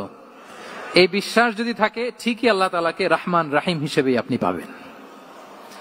তাহলে আওয়াজ করে বলুন তো, এই নবরাত্রি হলকে উচ্ছ্বসিত করে আওয়াজ করে বলেন, আমরা সবাই অপটিমিস্টিক হব না পেসিমিস্টিক? অপটিমিস্টিক, ইতিবাচক হব। রাসূল সাল্লাল্লাহু আলাইহি ওয়াসাল্লাম অপটিমিস্টিক মাইন্ডসেটের অধিকারী ছিলেন। কয়টা গেল? লাস্ট হচ্ছে রেজিলিয়েন্ট। শেষ। I am going to conclude my speech today. Resilient হচ্ছে যাকে থামানো যায় না, আনস্টপেবল। সংকট কাটিয়ে ঘুরে দাঁড়ানোর সামর্থ্য যার থাকে তাকে বলে রেজিলিয়েন্ট। লেগে থাকার মানসিকতা, টিকে থাকার যোগ্যতা, সহজে হার না মানার যে অ্যাটিটিউড, এটাকে বলে রেজিলিয়েন্ট মাইন্ডসেট। রাসূল সাল্লাল্লাহু আলাইহি ওয়াসাল্লামকে আল্লাহ তাআলা এই মাইন্ডসেট দিয়েছিলেন। ওনাকে হারাইতে পারছে কেউ? জীবনের সাথে এটা সেট করে নেন যে আমি কখনো হারি না, আমি হয় জিতি নয় শিখি। আমি কখনো হয় জিতি নয় শিখি। এই মাইন্ডসেট যদি গ্রো করেন, আপনার হারাইতে পারবে কেউ? পারবে না। রাসূল সাল্লাল্লাহু আলাইহি ওয়াসাল্লাম he was unstoppable, having unbelievable সবর। ধৈর্যের পাহাড় নিয়ে, আনস্টপেবল অ্যাটিটিউড নিয়ে তিনি শুধু সামনে গিয়েছেন, পেছনে যান নাই কখনো। সীমাহীন কষ্ট আর সংগ্রামের মধ্য দিয়ে গিয়েছেন, থামাতে পারে নাই ওনাকে কেউ, কেউ পারে নাই। ইয়াতিম হিসেবে জন্মগ্রহণ করলেন, পৃথিবীর আলো দেখবার আগে বাবাকে হারালেন, ছোট বয়সে মাকে হারালেন, পরে দাদাকে হারালেন, এরপর চাচাকে হারালেন। শিয়াবে আবি তালেবে জেল খেটেছেন 3 বছর। Physical torture, mental torture, life threat, হত্যা করার ষড়যন্ত্র হয়েছে। আল্লাহ তাআলা বলেছেন আজ রাতে হিজরত করো। ব্ল্যাক ম্যাজিক করা হয়েছে। লাবিদ ইবনে আল আসাম, এক ইহুদিদের মিত্র, ওনাকে ব্ল্যাক ম্যাজিক করেছে। মারার জন্য খাদ্যে বিষ মিশিয়ে দেয়া হয়েছিল। বাজুর মাংস, খাসির বাজুর মাংস পছন্দ করতেন। খাইবারের এক ইহুদি নারী এই ছাগলের এই মাংসের মধ্যে বিষ দিয়েছিলেন। ইহুদিদের পক্ষ থেকে betray, treachery, conspiracy and what not, কি বাকি ছিল বলেন? ষড়যন্ত্রের এমন কোন ধরন ছিল না যেটা তারা বাকি রেখেছে। কিন্তু রাসূল সাল্লাল্লাহু আলাইহি ওয়াসাল্লামকে কি থামানো গিয়েছিল? বলেন, থামানো গিয়েছিল? গোটা বিশ্বব্যাপী উনি ছড়িয়ে দিয়েছিলেন লা ইলাহা মুহাম্মাদুর। So nothing can stop him from achieving his mission and vision because he was resilient. ওনাকে থামানো যায় না। অনর, অটল, অদম্য। আমাদেরও আমাদের মাইন্ডসেট এরকম করতে হবে যে আমাদের যে লক্ষ্য আছে, আমাদের যে উদ্দেশ্য আছে, আমাদের যে সংগ্রাম, এই নতুন বাংলাদেশ গড়ার আমাদের যে লক্ষ্য, ওই লক্ষ্য পানে আমরা পৌঁছবই। আমাদেরকে কোনো কিছু থামাতে পারবে না, ইনশাআল্লাহ বলেন। আমরা আমাদের লক্ষ্য পানে, মানজালে মাকসাদে দৌড়ে দৌড়ে যাব। আমাদেরকে থামিয়ে দেয়া হলে আমরা হাঁটতে থাকবো। সেখানে আমাদেরকে আঘাত করা হলে আমরা হামাগুড়ি দিয়ে সামনের দিকে যেতে থাকবো। সেখানেও থামিয়ে দেওয়ার চেষ্টা করা হলে আমরা আমাদের মঞ্জিলে মাকসুদের দিকে অপলক নেত্রে চেয়ে থাকবো। আমাদেরকে কেউ থামাতে পারবে? রেজিলিয়েন্ট, অনর, অটল, আনস্টপেবল, এই মাইন্ডসেটের অধিকারী ছিলেন। ফলেই তিনি লা ইলাহার বাণীকে গোটা বিশ্বে ছড়িয়ে দিতে পেরেছেন। তাহলে আমরা রেজিলিয়েন্ট হতে চাই কি চাই না বলেন? হতে চাই। সম্মানিত শুধু মোট কয়টা মাইন্ডসেট জানলাম? নববী মনস্তত্ত্ব, সিরাতের আয়নায়, prophetic mindset through the lens of সিরা। মোট কয়টা জানলাম? 12টা। এগুলোকে আমরা নিজেদের মধ্যে ধারণ করতে পারবো ইনশাআল্লাহ। কারণ রাসূল সাল্লাল্লাহু আলাইহি ওয়াসাল্লাম আমাদের জন্য যা নিয়ে এসেছেন ওইটাই আমাদের আঁকড়ে ধরতে হবে। যেটা বারণ করেছেন ওইটা থেকে আমাদের দূরে থাকতে হবে। যে আয়াত দিয়ে শুরু করেছিলাম সূরা হাশরে, ওমা আতাকুমুর রাসূলু ফাখুযুহু ওমা নাহাকুম আনহু ফানতাহু। নবী যা এনেছে ধরো, নবী যা বারণ করেছে সেগুলো ছেড়ে দাও। আমরা আল্লাহ তাআলার কাছে কামনা করি আমার নবী ওনার যে থট প্রসেসকে ডেভেলপ করেছেন, ওনার যে অ্যাপ্রোচ এন্ড মাইন্ডসেটকে ডেভেলপ করেছেন, আমরাও যেন আমাদের মাইন্ডসেটকে ঠিক ওইভাবে করতে পারি। আমাদের রাসূল সাল্লাল্লাহু আলাইহি ওয়াসাল্লাম যেভাবে চিন্তা করতেন, আমাদের ভাবনা এবং চিন্তার আঙ্গিনাও যেন ঠিক সেই রকম হয়। আমরা সবাই পড়ি আমিন। তার মাইন্ডসেট হবে আমাদের মাইন্ডসেট। কি বলেন? পারা যাবে তো ইনশাআল্লাহ? তাহলে কয়টা মাইন্ডসেটের কথা বলেছি? কয়টা বলতে পারবেন? কয়টা দেখি। 1 নম্বরে কি ছিল? God centric. 2 নম্বরে ভিশন ওরিয়েন্টেড। 3 নম্বরে উইজডম ড্রিভেন। 4 নম্বরে রিফর্ম সেন্ট্রিক। 5 নম্বর ওপেন মাইন্ডেড। 6 নম্বর এন্টারপ্রেনার। 7 নম্বর কনসিডারেট। 8 নম্বর ট্রান্সপারেন্ট। 9 নম্বর অ্যাপ্রিসিয়েটিভ। 10 নম্বর ফ্লেক্সিবল। 11 নম্বর অপটিমিস্টিক এবং 12 নম্বর রেজিলিয়েন্ট। এটা ছিল রাসূল সাল্লাল্লাহু আলাইহি ওয়াসাল্লামের মাইন্ডসেট। এই মাইন্ডসেট দিয়ে যদি আমরা আমাদের মাইন্ডসেটকে সাজাতে পারি, আমাদের সফলতা দুনিয়া এবং আখিরাতে কেউ ঠেকাতে পারবে। আল্লাহ তাআলা আমাদের সবাইকে কথাগুলো বোঝার ও আমল করার তৌফিক দান করুক। আমাদের অনেক বড় বড় মাশায়েখরা এখানে এসেছেন। আমি অনেকের সন্তান তুল্য, অনেকের ছাত্র তুল্য। আমাদের সকলের প্রিয় আল্লামা সাঈদী রাহিমাহুল্লাহ সুযোগ্য সন্তান আমাদের শামীম সাঈদী ভাই এসেছেন। 21 টিভির আমাদের ভাইজান আছেন, আমাদের উস্তাজরা আছেন। এদিকে মঞ্চে আসন নিয়েছেন আমাদের ফাদিলাতুল উস্তাজ মুফতি কাদি ইব্রাহিম। আমরা প্রত্যেকের যাদের নাম বলেছি প্রত্যেকের ছাত্র তুল্য। শায়েখ যদি এখানে কথা বলতেন, আমরা যদি নিচে বসে বসে শুনতে পারতাম, আরো বেশি কিছু শিখতে পারতাম। তারপরেও একটা টপিকের উপর কিছু কথা বলবার আল্লাহ তাআলা সুযোগ করে দিয়েছেন। যে কথাগুলো আপনাদের সামনে উপস্থাপন করলাম, আল্লাহ তাআলা যেন সবার আগে আমাকে আমল করার তৌফিক দান করে এবং পাশাপাশি আমাদের সবাইকে আমল করার তৌফিক দান করে। হাযা মা ইনদি ওয়াল ইলমু ইনদাল্লাহ। এখানে হাসানা ফাউন্ডেশন সম্পর্কে সামান্য বলতে বলা হয়েছে। সম্মানিত শুধু হাসানা ফাউন্ডেশন এবছর আমরা কাজ শুরু করেছি। এটা শিক্ষা প্রকল্প নিয়ে কাজ করে। Integrated Madrasa, English medium school, blended with Islamic curriculum, মক্তব আমাদের হাসানা ফাউন্ডেশনের একটা ড্রিম প্রজেক্ট। আমরা কিছু অলিম্পিয়াড থ্রো করেছি, সিরাত অলিম্পিয়াড, কোরআন অলিম্পিয়াড, তারপর হাদিস অলিম্পিয়াড। এরকম শিক্ষা রিলেটেড, এডুকেশন রিলেটেড বিভিন্ন প্রজেক্ট, রিসার্চ, গবেষণা, কারিকুলাম ডেভেলপমেন্ট, এই বিষয়গুলো নিয়ে মূলত আমাদের ফোকাস। আপনারা ওয়েলকাম টু হাসানা ফাউন্ডেশন। হাসানা ফাউন্ডেশনের জন্য আপনারা দোয়া করবেন, আপনারা সাপোর্ট করবেন, কন্ট্রিবিউট করবেন। এই আহ্বান আজকের এই নবরাত্রি হলে ইসলামিক কনফারেন্স 2025 রেখে আমার আলোচনা এখানেই শেষ করছি। হাযা মা ইনদি ওয়াল ইলমু ইনদাল্লাহি আলাইহি তাওয়াক্কালতু ওয়া ইলাইহি উনীব। আসসালামু আলাইকুম ওয়া রাহমাতুল্লাহি তাআলা ওয়া বারাকাতুহু। অসংখ্য ধন্যবাদ মোহতারাম আজকের প্রধান অতিথিকে। এ পর্যায়ে একটু সালাম নিবেদন করবেন বিশিষ্ট আলেমে দ্বীন মুফতি কাজী ইব্রাহিম। মুফতি কাজী ইব্রাহিম সালাম দিবেন আমাদের সবাইকে। তার আগে এ পর্যায়ে একটি ইসলামী সঙ্গীত নিয়ে আসছে গাজী আনাস ও তার দল।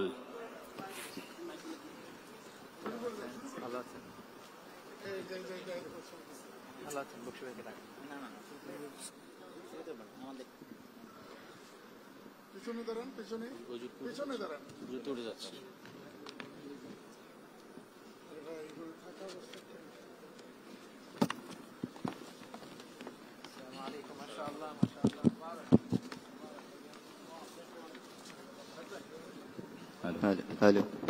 আসসালামু আলাইকুম ওয়া রাহমাতুল্লাহ।